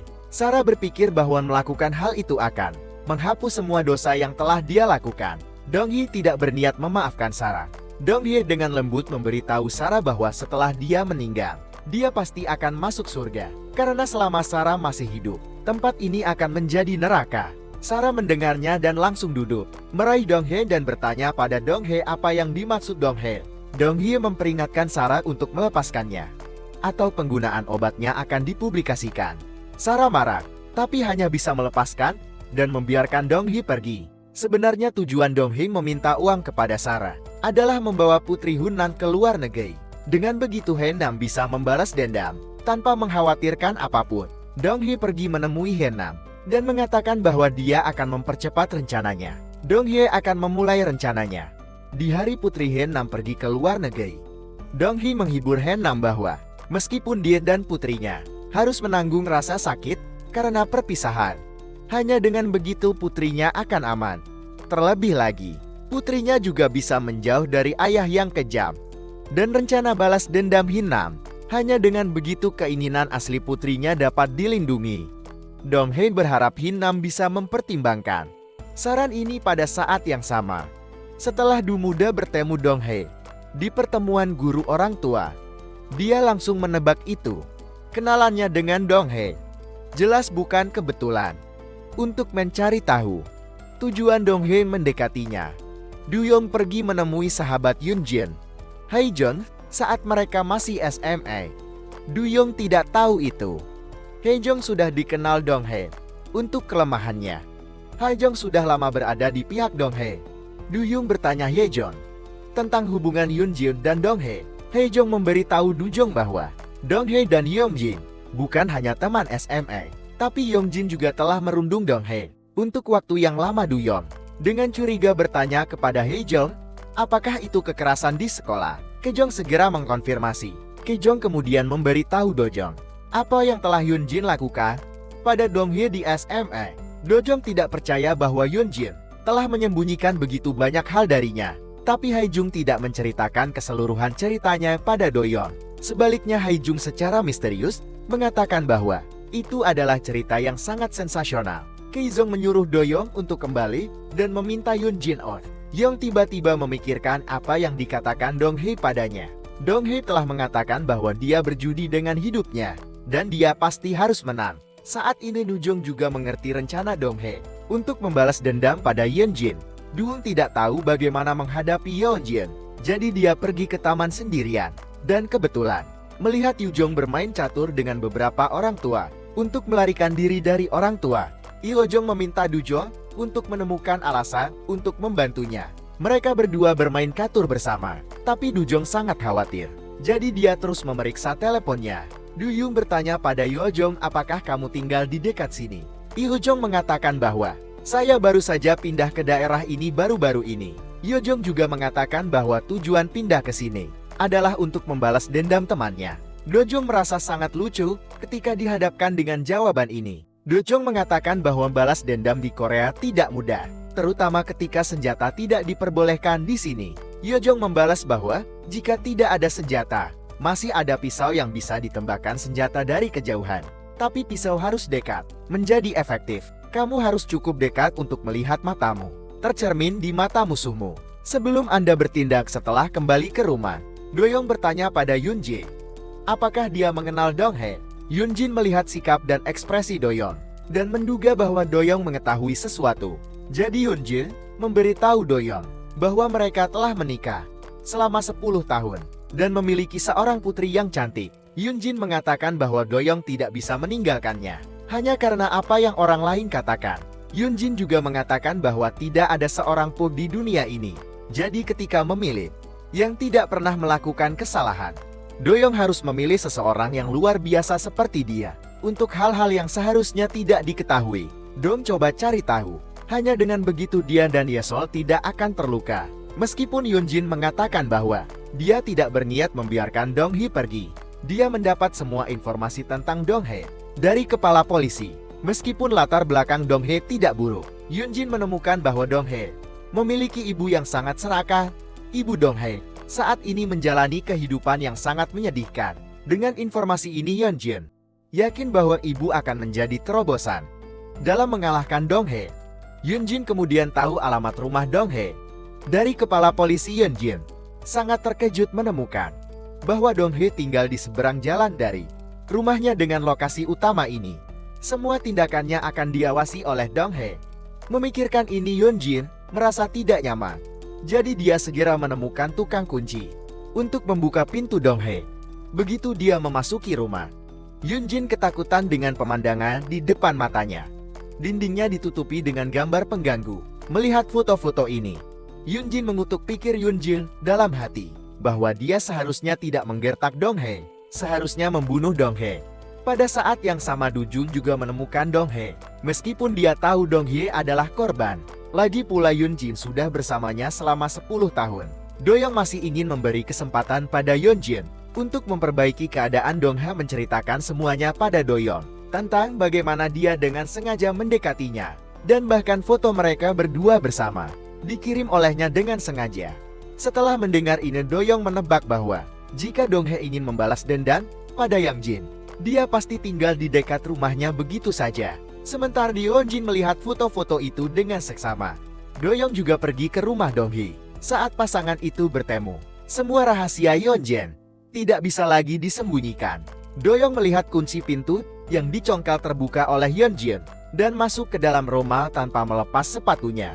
Perasaan Doyoung pada Hyunjae langsung menghilang. Lakukan mudah. Merasa seperti tidak mengenal wanita di depannya, Hyunjin memberitahu Doyoung bahwa siapapun bisa datang ke sini, tapi bukan dia. Dia bertanya pada Doyoung, apakah dia tidak mencintainya lagi. Tak terduga, seluruh percakapan mereka didengar oleh Donghae. Di kamar sebelah lakukan tanya mudah pada Hyunjin, jika dia pernah menyiksa seseorang sampai mati, atau membunuh seseorang dengan kata-kata. Hyunjin dengan tegas menolak untuk mengakuinya. Dia bahkan mengatakan bahwa dia adalah korban. Selanjutnya, Hyunjin juga menggunakan alasan bahwa hubungannya dengan Donghae hanya tidak terlalu harmonis, dan bahwa dia tidak pernah menggertak Donghae. Setelah Hyunjin pergi, Doyoung dengan serius melihat foto-foto di dinding. Tiba-tiba, ia melihat foto kebersamaan Ji-jung dan Ye-seol. Melalui foto Doyoung mengingat masa lalu dan tingkah aneh Ji-jung. Sepertinya Doyoung mengerti sesuatu. Saat ini sekretaris memberitahu Doyoung bahwa Myung-oh telah meninggalkan beberapa pesan. Sebelum dia menghilang, sekretaris menyelamatkan mereka semua di OSB. Doyoung memutar rekaman Myung-oh saat mengemudi. Setelah Doyoung tahu bahwa Hyunjin telah mengkhianatinya, Doyoung dengan marah kembali ke rumah. Ia melihat tas pakaian berwarna biru, dibeli dari toko mahal, tertata rapi di ruang ganti. Ini membuat Doyoung semakin marah. Momen ini, dia akhirnya tidak bisa menahan emosinya lagi. Keesokan harinya Doyoung pergi ke toko Ji-jun. Doyoung ingin membuktikan dugaannya. Dia masuk ke kamar tas di dalamnya sama persis dengan tas di rumahnya. Tidak hanya ada sofa di ruangan itu, tetapi juga semua jenis anggur merah. Jin Hyunjin tiba-tiba teringat apa yang dikatakan Hyunjin padanya. Apakah Hyung akhirnya mengerti bahwa Hyunjin tidak hanya berselingkuh, tapi Ye-seol juga putri Jae-jun? Baru sekarang, apakah Doyoung menyadari bahwa ia telah ditipu 10 tahun di sisi lain? Setelah Myung-oh mengetahui bahwa Hyunjin telah membunuh, jadi dia ingin menggunakan masalah ini untuk memeras Hyunjin. Jadi Myung-oh memanggil beberapa orang di grup perundungan, termasuk Donghae untuk memberitahunya. Dan dia sudah tahu bahwa Myung-oh akan mengkhianatinya. Jadi dia tidak takut sama sekali. Myung-oh selalu percaya bahwa dia tidak bersalah. Dalam kasus Sohee, Dong dia mengatakan bahwa tidak mungkin dia tidak bersalah. Bahkan jika dia mati itu masih akan menjadi hal yang baik untuknya. Donghae mengucapkan semoga Myeolno beruntung. Barulah Myeolno menyadari bahwa kematian Sohee bukanlah ancaman bagi para pengganggu. Yang penting Hyunjin harus mengakuinya. Dirinya sendiri segera membuat janji untuk bertemu Hyunjin secara pribadi. Setelah keduanya bertemu, Myung-oh benar-benar menghilang tanpa jejak. Hee-jung kemudian pergi ke kantor polisi untuk melaporkan hilangnya Myung-oh. Atas permintaan Donghae, orang pertama yang khawatir adalah Sarah, karena polisi akan segera mengetahui tentang penggunaan narkoba. Hyunjin juga sangat ketakutan. Dia membuat janji untuk bertemu para pengganggu. Hyunjin belajar dari orang-orang itu bahwa Myung-oh telah memanggil mereka satu persatu sebelum dia menghilang. Selain itu, Myung-oh telah menyebutkan kematian Sohee. Yang lain mencurigai Hyunjin. Mereka mempertanyakan apakah dia benar-benar membunuh Sohee. Hyunjin mengingat kejadian di atap di SMA setelah baju Sohee dibakar. Dia meminta bantuan Hyunjin. Hyunjin hanya mendorong jadi dia dengan ringan, dan dia jatuh dari atap. Hyunjin tertawa seperti orang gila.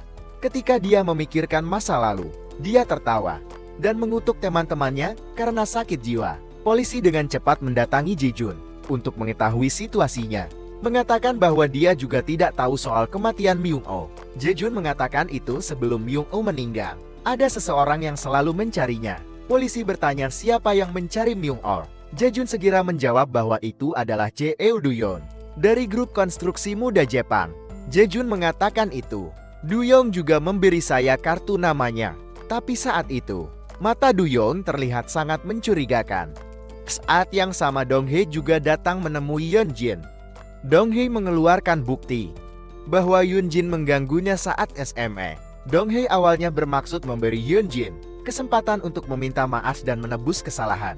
Donghae mengatakan bahwa dia datang ke sini hari ini untuk memberi Hyunjin satu kesempatan terakhir. Dan kesempatan ini datang dari kesopanan Doyoung.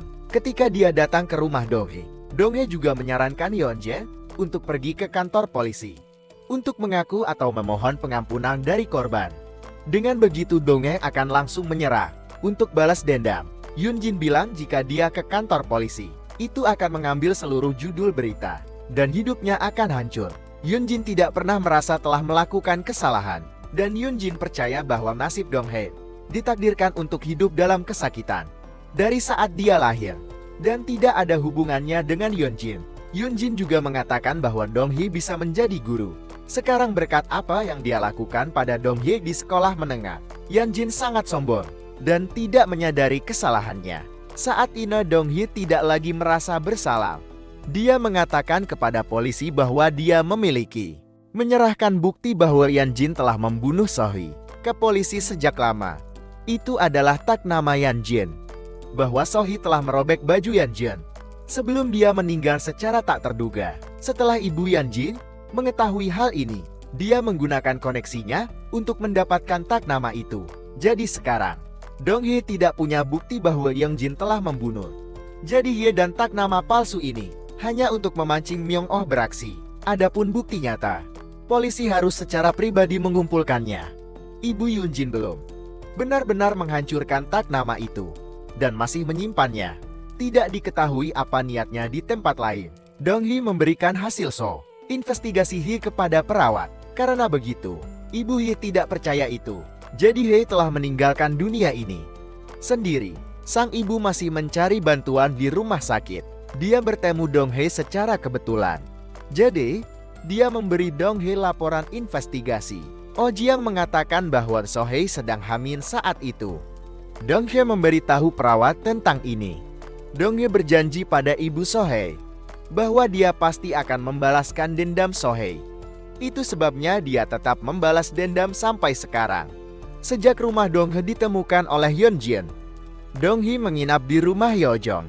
Sementara, saat Dong Hye kembali ke kamarnya, dia mulai mengemasi foto-foto itu. Tetapi ketika dia selesai berkemas dan hendak pergi, dia tiba-tiba menyadari bahwa ada foto yang hilang. Dong Hye langsung membuang semua fotonya ke lantai dan mencari dengan teliti saat itu. Apakah dia ingat bahwa foto yang hilang adalah foto suami Yeonnam? Dong Hye langsung menelpon Yeonnam dan menyuruhnya untuk mengawasi Yeonjin. Insiden itu terjadi seperti yang diperkirakan Dong Hye. Foto yang hilang ada di tangan Yeonjin. Yeonjin berdiri di luar mobil dan menyuruh Yeonnam berhenti berpura-pura. Yeonjin meminta Huinom untuk keluar dari mobil dengan cepat. Yeonjin menggunakan Putri Huinom untuk mengancamnya untuk membantu Yeonjin menghadapi Dong Hye. Setelah berhasil, Yeonjin tidak hanya akan membantu Haenam membunuh suaminya, tetapi juga memberinya sejumlah besar uang. Jadi Haenam pura-pura menyetujui permintaan Yeonjin, tapi nyatanya Haenam masih berpihak pada Dong Hye. Haenam memberitahu Dong Hye bahwa mulai hari ini, dia akan menjadi orang Yeonjin. Haenam meminta Dong Hye untuk merawat putrinya. Setelah memikirkannya, Dong Hye memutuskan untuk membiarkan Putri Hanlom menginap di rumah guru. Dong Hye menyuruhnya untuk tidak menghubungi siapapun selama waktu ini. Dong Hye akan dengan cepat menyelesaikan prosedur untuknya untuk belajar di luar negeri pada waktu yang sama. Yeonjin juga pergi menemui ibu Dong Hye. Yeonjin memberitahunya bahwa Dong Hye saat ini bekerja sebagai guru di sekolah dasar kota dan menerima gaji pegawai negeri. Jika Anda bisa membuat Dong Hye mengundurkan diri dari sekolah, tas uang ini akan menjadi milikmu. Dan jadi Dong Hye akan disakiti oleh ibunya lagi. Saat Dong Hye mengajar, ibu datang ke sekolah dan menyebabkan keributan, menarik perhatian semua orang. Dia bertanya di mana putrinya. Saat Dong Hye melihat ibunya, matanya dipenuhi ketakutan. Di malam hari, sang ibu datang ke kamar Dong Hye untuk membuat masalah.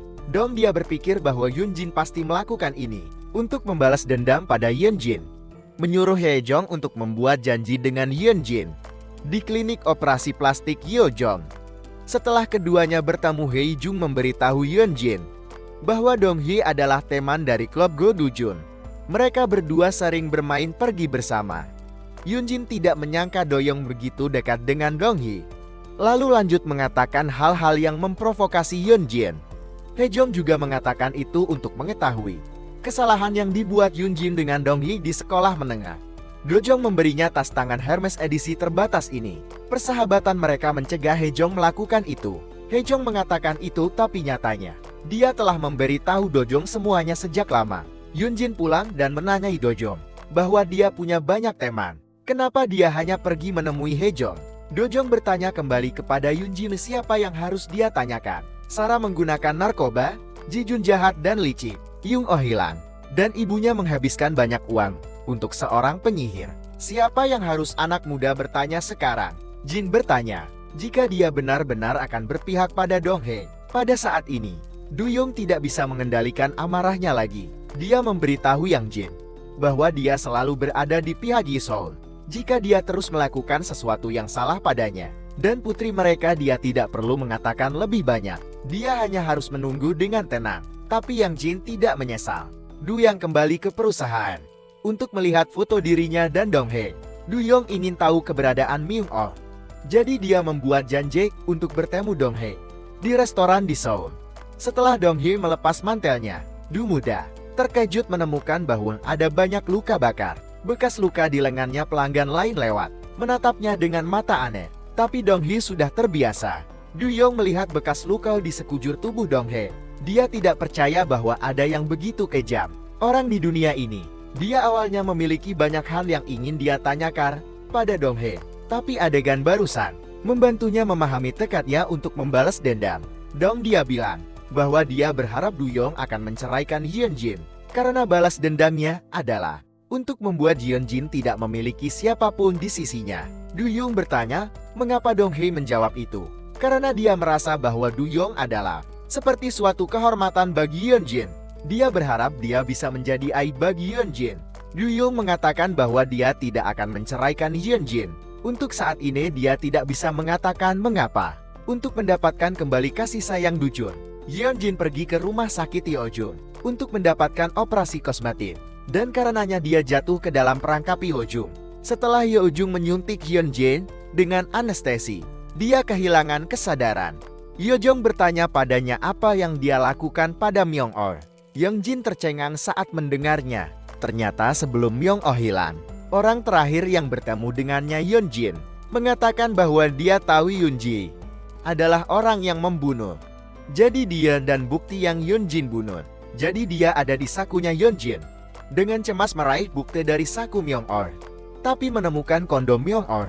Bahkan lebih yakin bahwa Hyunjin adalah pelakunya. Siapa yang membunuh jadi dia.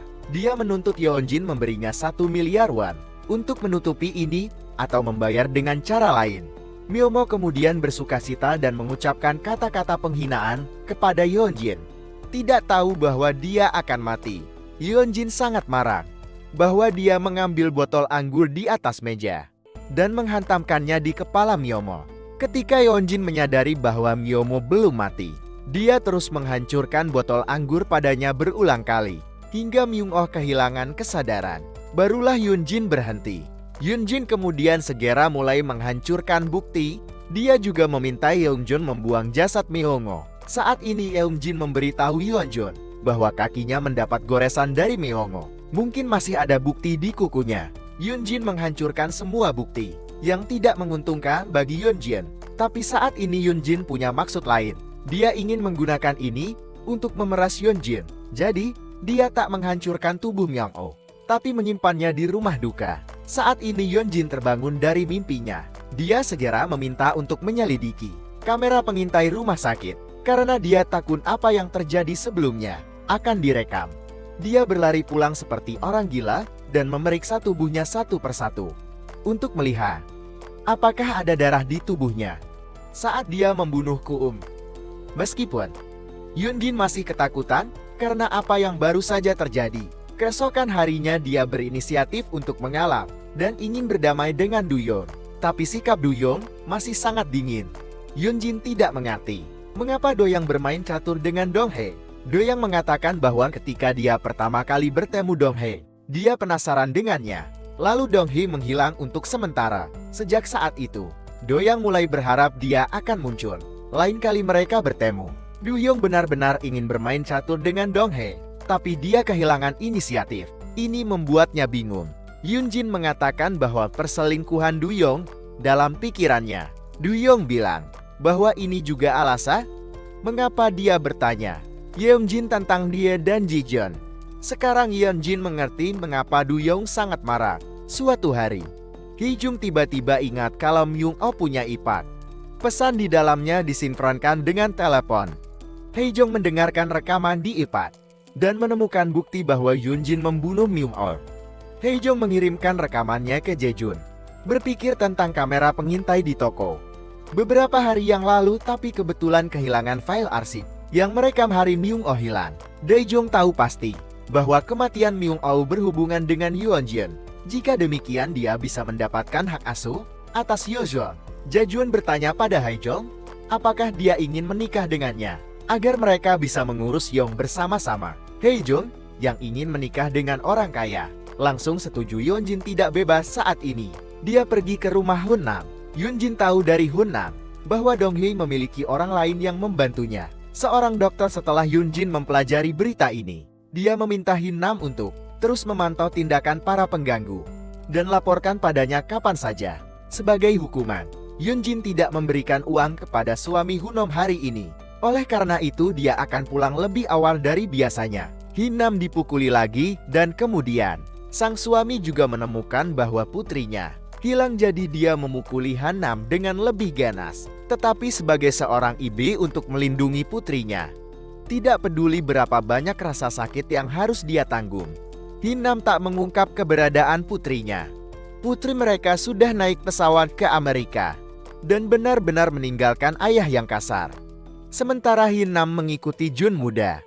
Dia menemukan bahwa dia sering masuk dan keluar dari rumah duka yang tampak mencurigakan.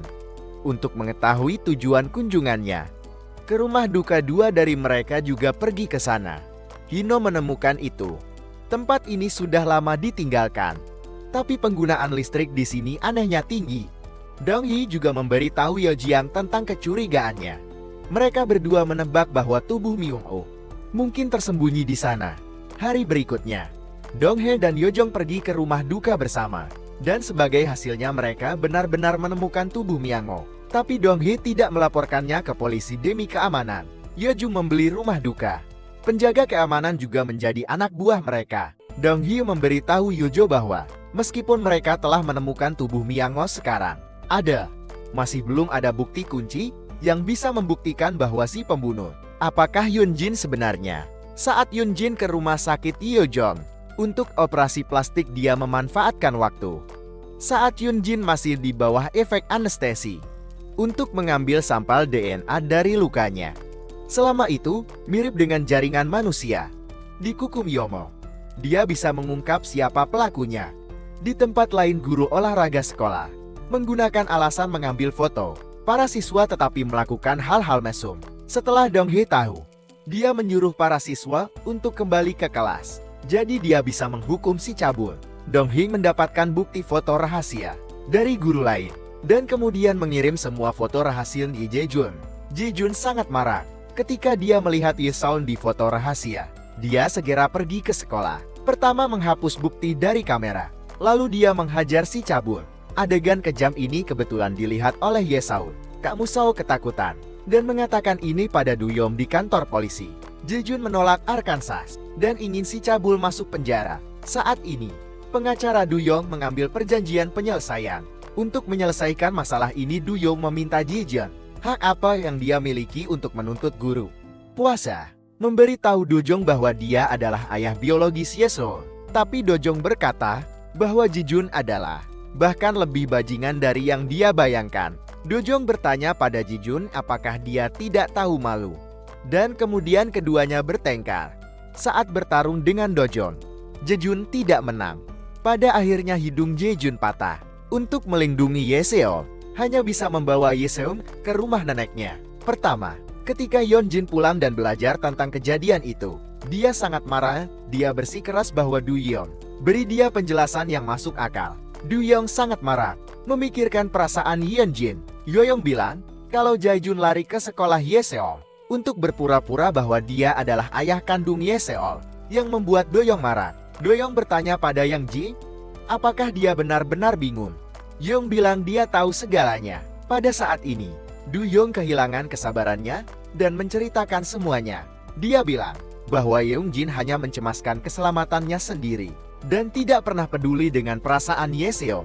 Du-yong juga mengatakan itu sampai sekarang. Dia masih bertanya jika dia tahu bahwa Ji-jun adalah ayah kandung Yeseong. Tapi Yeongjin tetap membuat alasan, mengatakan bahwa dia selalu berusaha mempertahankan pernikahan ini. Itu karena Du-yong bersikeras untuk mengekspos dirinya, masa lalu yang penuh dosa bahwa dia harus melakukan itu. Du-yong mengatakan bahwa Lee Sol adalah putrinya, dan bahkan jika mereka bercerai, itu tidak akan berubah saat ini. Ibu Dong-hye juga sedang mempermainkan. Pertama dia menemukan Yeojong dan meminta bertemu Yeojong sebagai ibu mertuanya. Tapi Yeojong tahu tujuannya dan tidak peduli. Ibu Dong-hye juga menghubungi orang tua di sekolah Dong-hye dan menggunakan nama Dong-hye untuk meminta hadiah. Orang tua yang tertipu segera pergi mencari Dong-hye dan memintanya untuk mengembalikan hadiah itu. Terpaksa menemukan barang-barang mewah itu di tempat sampah saat hujan deras. Dia dengan marah pergi menemui ibunya. Dong-hye menanyai ibunya tentang, "Kenapa kau menghancurkan hidupku lagi? Kenapa kamu bisa berkolusi dengan orang lain untuk menyakitiku seperti itu? Kenapa kamu bisa meninggalkanku lagi? Kenapa kamu bisa mengkhianatiku seperti itu?" Lalu dia mengambil gunting dan memotong harta ibunya. Ibu yang marah memukul Dong-hye, menyebabkan wajahnya terluka. Darah terus mengalir di wajahnya. Tidak percaya ibunya bisa begitu kejam padanya. Ini membuatnya semakin bertekad untuk membalas dendam. Keesokan harinya Dong-hye pergi menemui Sarah. Melalui koneksinya, Dong-hye bisa membeli obat yang disukai Sarah. Sarah melihat obat-obatan yang disukainya. Dia tidak bisa menahan. Dong-hye juga mengirim pesan kepada semua orang di gereja. Dia mengatakan bahwa akan ada yang spesial, pertunjukan di gereja. Dan kemudian semua orang pergi ke lokasi. Dong-hye berkata, Sarah juga mulai berhalusinasi setelah menggunakan obat-obatan. Dan dia membuat serangkaian gerakan tidak senonoh. Ketika semua orang melihat itu, artis terkenal itu memiliki wajah yang menjijikan. Mereka dengan cepat mengeluarkan ponsel mereka untuk mengambil gambar. Sebagai bukti, setelah Yeongjin menerima pemberitahuan dari Hunnam, dia juga pergi ke gereja. Yeongjin tahu bahwa ini adalah rencana Dong-hye. Tapi Yeongjin memberitahu Dong-hye bahwa Sarah terjebak. Karena ini pertama kalinya dia. Sarah akan segera keluar. Yeongjin berpikir bahwa Dong-hye tak akan bisa mengalahkan mereka. Tapi Yeongjin tidak tahu itu. Teman Dong-hye telah memposting bukti. Seorang reporter cuek menindas teman-temannya di media sosial. Langsung topik narkoba dan intimidasi di sekolah menjadi topik hangat. Di antara netizen, Dong-hye mengatakan kepada Yeongjin bahwa meskipun Sarah bisa melarikan diri dengan cepat, Yeongjin telah membunuh seseorang. Dan bukan hanya sekali tapi 2 kali. Yeongjin bertanya kepada Dong-hye apakah dia punya bukti. Dong-hye mengatakan bahwa dia memiliki semua bukti. Video Sarah melakukan sesuatu yang kasar. Dalam reporter cuek menindas teman-temannya. Dengan cepat menjadi topik diskusi untuk semua orang. Di waktu luang, mereka Hunan juga memposting komentar publik. Mengatakan bahwa reporter cuaca adalah Yeongjin. Setelah membaca komentar negatif yang tak terhitung jumlahnya, Yeongjin kabur untuk mencegah saham perusahaan jatuh. Meskipun mudah pergi menemui Yeongjin, dia berharap mereka bisa mengatasi kesulitan ini. Bersama-sama pengacara, mengambil bukti Yeongjin menindas temannya ketika mereka masih di sekolah, yang diposting online, dan bertanya, apakah orang ini mau sebagai Yeongjin? Yeongjin masih dengan keras kepala menolak untuk mengakuinya. Dia pikir tidak ada lagi bukti yang bisa membuktikan bahwa dia menindas temannya. Jadi tidak ada lagi bukti yang bisa membuktikan. Jadi di sana, bahwa dia menggertak temannya. Tidak ada lagi bukti yang bisa membuktikan bahwa dia menggertak temannya, jadi tidak perlu menjawab. Dia sangat kecewa saat melihat Yeongjin masih belum menyesalinya. Pada saat yang sama Ji-jun dan Haejong bersama. Keduanya berbincang dengan antusias. Saat Haejong mengeluarkan rekaman pembunuhan Yeongjin, barulah Jae-jun ingat itu. Botol anggur Mahan di ruang gantinya juga hilang hari itu. Ji-jun menyadari bahwa ini juga buktinya bahwa Yeongjin membunuh Myung-oi. Lau Kyo juga memberitahu Yeongjin tentang hubungan antara Hae-jong dan Jae-jun. Jin ingin memverifikasi apakah ini benar atau tidak. Jadi dia pergi ke rumah Ji-jun dan bertemu Haejong. Haejong mengatakan bahwa dia berkencan dengan Ji-jun. Mereka mulai sehari sebelumnya. Ye-jung mengucapkan selamat kepada Haejong. Lalu Ye Jung bertanya pada Hye Jung, "Mengapa kau membawaku ke rumah sakit operasi plastik milik Ye Jung?" Dan identitas Ye Jung sebagai bahwa dia putra direktur rumah sakit Seoul. Yoon Jin bertanya pada Hye Jung, mengapa dia membantu Dong Hae. Dan ketika dia berada di pihak Dong Hae, sekarang Hye Jung memiliki Ji Jung untuk melindunginya. Dia lebih percaya diri saat berbicara, juga tidak mengalah pada kesombongan Yoon Jin lagi. Hye Jung pergi ke kantor polisi untuk mengunjungi Sarah. Tapi sebenarnya itu untuk memisahkan Sarah dan Yoon Jin. Hye Jung mengatakan bahwa intimidasi Yoon Jin dipublikasikan, tapi ditutup-tutupi. Itu semua berkat berita Sarah menggunakan narkoba. Dan hari ini, mereka menerbitkan surat kabar menuduh Sarah melakukan penghindaran pajak melalui pameran seni. Sarah mendengar ini dan langsung berpikir berbeda. Setelah meninggalkan kantor polisi, Lara bertanya kepada ibunya tentang ponsel lamanya. Karena ada bukti video Yoon Jin menindas teman sekelas di dalam. Hanya karena, jadi dia memakai pakaian yang sama dengan Yoon Jin saat SMA. Yoon Jin langsung meminta Sohee melepas mereka. Dista adegan ini direkam oleh Sarah. Tapi Yoon Jin tetap amat untuk menyerah. Tidak hanya dia meminta Sohee untuk melepas pakaiannya, dia juga menampar Sohee beberapa kali. Jadi dia lemah dan tak berani melawan. Do Young sangat terkejut ketika dia melihat komentar membanjiri internet. Tidak menyangka istrinya adalah orang seperti itu. Do Young pergi menemui Dong Hae untuk menanyakan tentang Yoon Jin. Dong Hae memberikan Do Young alamat ibu Sohee. Dong Hae menyuruhnya untuk mencari tahu sendiri. Do Young bertanya pada Dong Hae, jika dia ingin membuat Yoon Jin menderita dalam menyakiti jiwa Ye adalah cara tercepat. Tapi Dong dia mengatakan bahwa jika dia melakukan itu, dia juga akan menderita. Do yang bertanya pada Dong Hae, jika dia bahagia setelah membalas dendam. Dong Hae mengatakan bahwa dia hanya berharap dia cukup bahagia untuk mati. Dia hanya berharap kebahagiaan akan cukup. Do yang akhirnya diselidiki dan menemukan jasad Sohee di rumah sakit di Seoul. Pemilik rumah sakit ini adalah Ye Shul yang sering bermain catur dengannya. Di sisi lain Dong, dia membuka laci di rumah dan secara tak terduga melihat instrumen bedah yang tak terhitung jumlahnya, bersama dengan surat yang dikirim dari penjara. Dari surat-surat itu, dia belajar bahwa Yo Jong harus hidup kesakitan setiap hari. Sebenarnya Yo Jong berpikiran sama dengan Dong Hae. Dia juga ingin orang jahat untuk menerima hukuman yang pantas. Yo Jong awalnya ingin menjadi dokter di penjara. Dia memberikan dokumen kepada seniornya yang bekerja di sana. Tak terduga, Yo Jong bertemu dengan pembunuh yang membunuh ayahnya. Kali ini tahanan itu akhirnya memberitahu Yo Jong alasan mengapa ayahnya meninggal. Pada waktu itu, lengan tahanan patah dan sangat menyakitkan. Karena dia adalah seorang pembunuh, semua dokter tidak mau mengoperasinya. Hanya ayah Yo Jong yang mengikuti cita-cita mulia dokter. Tapi sebelum operasi, ayah Yo Jong teringat janjinya dengan Yo Jong. Dia khawatir Yo Jong akan makan mie instan yang tidak baik untuk kesehatan. Tahanan berpikir bahwa itu adalah penghinaan baginya. Jadi dia menggunakan pisau untuk membunuh ayah Yo Jong tepat setelah operasi berakhir. Saat itu tahanan benar-benar ingin melihat seperti apa putra dokter itu.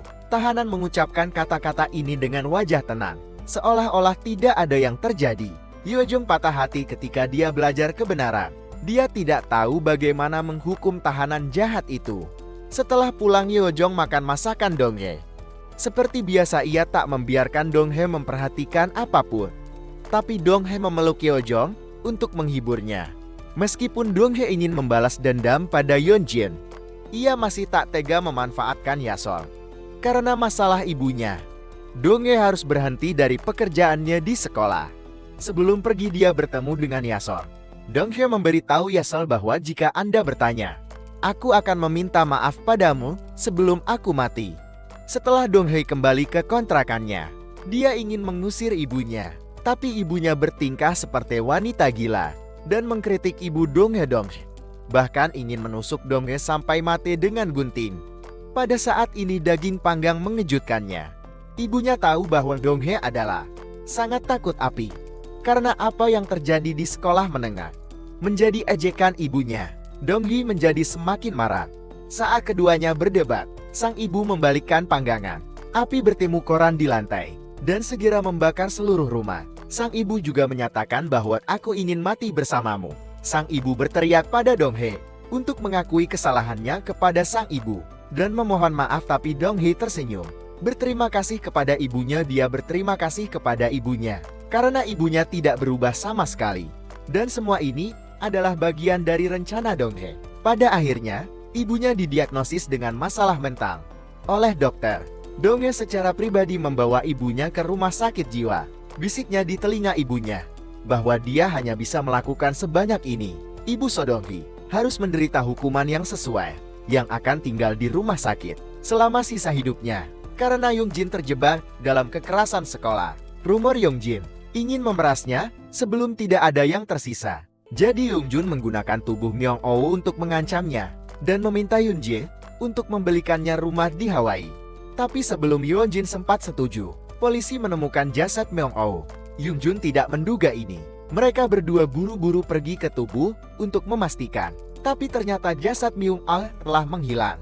Lalu, Hye-jung menelepon Yoon-gi dan mengatakan bahwa Myung-oh sudah mati. Hye-jung juga punya rekaman Yoon-jin membunuh Myung-oh. Di tangannya Yoon-jin menjadi gila setelah mendengarnya, dan dia tidak sengaja menjatuhkan sesuatu di tasnya. Dan ini juga hal yang akan membuat Yoon-jin kehilangan semua yang Yoon-jin pelajari melalui Jejun. Tempat di mana jasad Myung-oh ditemukan adalah tempat di mana dia jatuh. Hye-jin memberitahu Yoon-jin bahwa ada rekaman di ponsel Hye-jun dan sebotol anggur yang hilang di kamar pasti memiliki sidik jari Yoon-jin. Saat ini, Yoon-jin mengambil Yesol sebagai alasan untuk memohon pada Jejun untuk membantunya. Berikan bukti bahwa dia tidak ada di tempat kejadian. Jejun sekali lagi menyetujui permintaan Yoon-jin. Dia pergi ke Dujun dan memberi Dujung Myung-oh rekaman. Jejun juga menggunakan hak asuh Yesol untuk terancam dan permintaan Duyong untuk memberikan bukti bahwa Yoon-jin tidak hadir di tempat kejadian. Dengan demikian mereka menjadi kaki tangan. Duyong bingung ketika mendengar bahwa dan tidak tahu harus berbuat apa. Bersamaan dengan itu Sarah pergi ke rumah Yoon-jin. Sarah menanya Yoon-jin, "Kenapa kau menggunakan kabar burukku untuk menyembunyikan kabar burukmu?" Sarah juga bertanya pada Yoon-jin jika dia telah mengungkapkan penghindaran pajak saya kepada reporter. Sebelum Yoon-jin selesai berbicara, dia menemukan ada sesuatu yang hilang dari tasnya. Dia menduga itu pasti dijatuhkan saat dia pergi melihat tubuh Myomo. Jadi Yoon-jin memanfaatkan kegelapan untuk memasuki rumah duka untuk mencari barang yang hilang. Tanpa diduga Yo-jong tiba-tiba muncul. Saat ini Yoon-jin hanya bisa menggunakan alasan mencari kamar kecil untuk melarikan diri, tetapi Yo-jong tidak ingin membiarkannya pergi. Dia bilang dia melihat Yoon-jin barusan, seolah-olah dia sedang mencari sesuatu. Setelah mengatakan itu, Yo-jong membuka tangannya menunjukkan Yoon-jin barang itu. Dia juga menyuruh Yoon-jin untuk mengambilnya karena tidak membutuhkan bukti lagi sekarang. Saat ini, Yoon-jin menerima pesan teks dari ibunya, memintanya untuk datang menjemput ibunya. Di kantor polisi ternyata Hyun-nam sengaja memberitahu suaminya yang pecandu alkohol bahwa Yoon-jin telah membunuh seseorang. Suami untuk memeras lebih banyak uang sering memanggil ibu Yoon-jae untuk melecehkannya, bahkan pergi ke rumah ibu Yoon-jae untuk mengancamnya. Ibu Yoon-jin awalnya ingin mencari Young-ju untuk meminta bantuan, tapi ditolak olehnya. Ibu Yoon-jin tidak punya pilihan selain mengambil risiko. Dia menyuruh penyihir menghubungi suami Hyun-nam dan mengatur transaksi tunai. Di malam hari, suami Hyun-nam dengan bersemangat segera berangkat. Dia tidak tahu bahwa dia tidak akan bisa kembali. Kali ini untuk menghindari hukuman, Ibu Yoon-jun juga menyeret Yoon-jun begitu saja. Dengan iringan Yoon-jun, Ibu Yoon-jun menciptakan kecelakaan lalu lintas, membunuh suami Hyun-nam di The Dark Knight.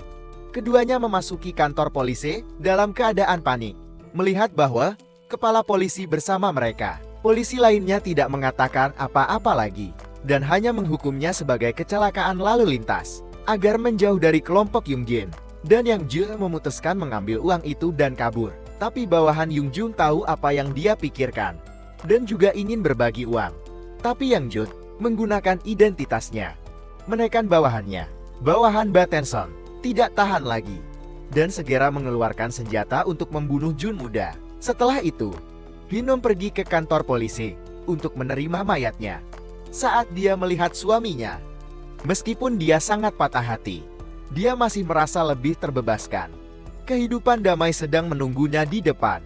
Ketika Yeonjin mengetahui bahwa orang yang mati itu adalah Yeon, suami Nam segera menyadari bahwa ini bukan sekadar kecelakaan, tetapi ibunya telah dengan sengaja membunuh seseorang. Penyihir itu dirasuki oleh. Jadi dia terus bertanya kepada Yoonjae, apakah dia mengingatku? Yeonjin sangat takut ketika mendengarnya. Dia panik melihat tindakan penyihir itu dan teringat semua yang telah dia lakukan. Jadi Yeonjin memegang korek api untuk mengancam.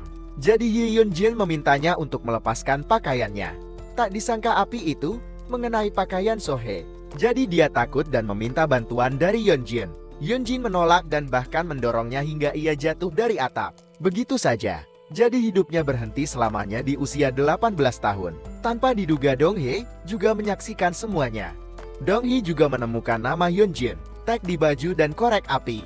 Di tempat kejadian Yeonjin mengingat semua hal ini. Dia menoleh dan melihat Dong-hee menatapnya. Si penyihir masih berbicara tentang bagaimana Yeonjin membunuh. Jadi Hee mendengar itu. Semangat Yeonjin jatuh ekstrem panik. Tetapi adegan berikutnya benar-benar membuatnya terpuruk. Si penyihir terus berbicara dan melompat dan pada akhirnya si penyihir juga dihukum. Maggie meninggal secara misterius tanpa alasan yang jelas. Yeonjin ketakutan dan segera meninggalkan tempat kejadian, yang juga mengingatkan Dong-hee pada Sohee. Setelah itu Yeonjin pergi menemui Hun-nam. Yeonjin menanyai Hun-nam, dan Dong-hee berencana membunuh suami Hun-nam, dan bahkan melibatkan ibu Yeonjin. Selain itu, Yeonjin juga menggunakan putri Hun-nam untuk mengancamnya. Kali ini dia dan Nam tidak lagi takut pada Yeonjin.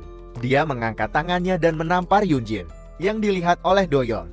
Doyoung memberi Yeonjin dua pilihan. Satu adalah pergi dan meminta maaf kepada keluarga korban dan memberikan kompensasi yang sesuai. Dua adalah bercerai, tetapi sampai sekarang Yeonjin masih tidak mengakui bahwa itu benar, bahwa dia membunuh begitu banyak dia.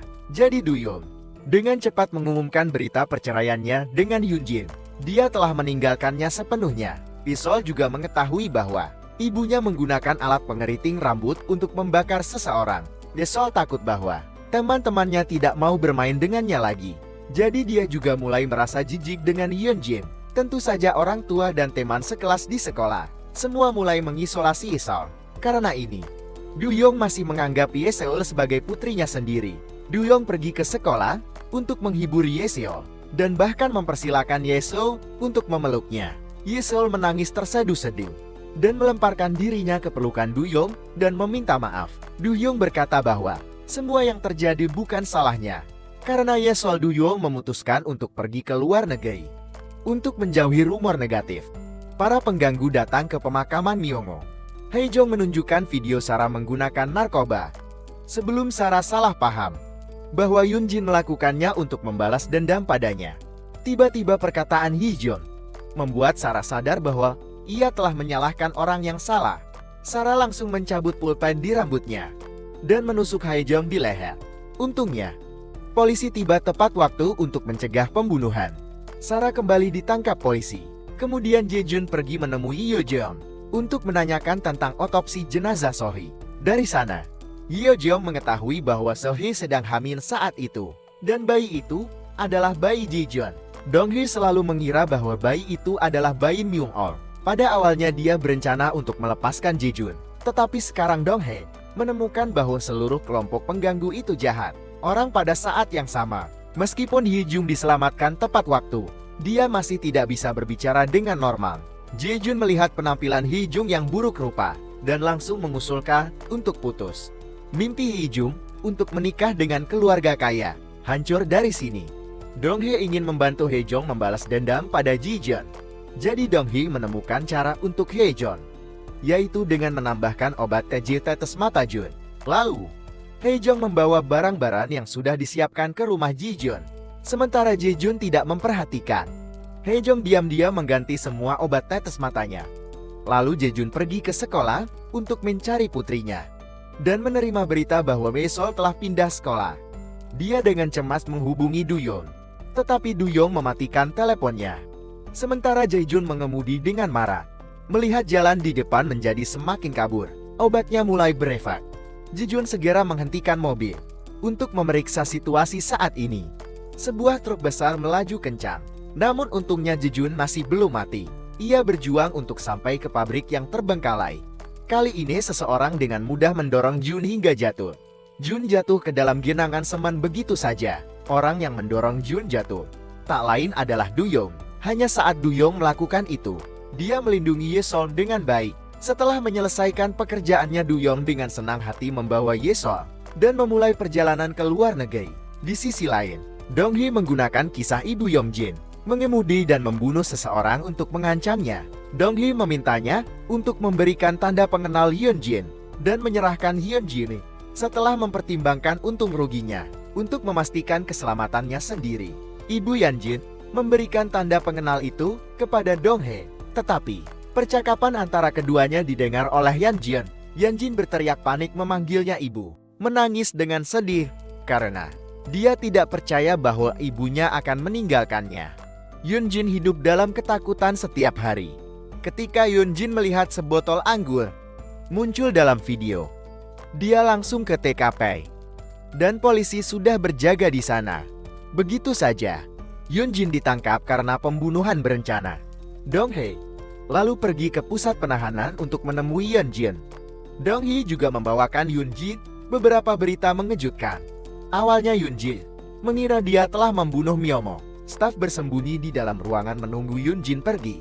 Staf menyelidiki situasi dan menemukan bahwa Myung-oh masih hidup. Tetapi staf berpikir tentang bagaimana dia diganggu oleh geng Myung-oh dan Hyunjin di sekolah menengah. Jadi, dia mengambil sebotol anggur dan memukul kepala Myung-oh. Hong-hye kemudian memberitahu staf bahwa dia harus mengaku bahwa Hyunjin adalah orang yang membunuh Myomo. Tetapi sekarang, setelah Hyunjin tahu kebenarannya, dia tidak bisa berbuat apa-apa saat ini. Para pengganggu semuanya telah dihukum dengan tepat. Guru wali kelas dibunuh oleh putranya. Ibu Ungi dikirim ke rumah sakit jiwa dan tinggal di rumah sakit itu seumur hidupnya. Myung-oh dibunuh oleh Hyunjin. Jae-jun jatuh ke dalam lubang semen. Sarah ditangkap. Kajong menjadi bisu dan harus hidup dalam rasa bersalah. Hyunjin dan ibunya harus tinggal di pusat penahanan selama sisa hidup mereka. Film berakhir di sini. Terima kasih semuanya telah menonton. Selamat tinggal dan sampai jumpa lagi di video berikutnya.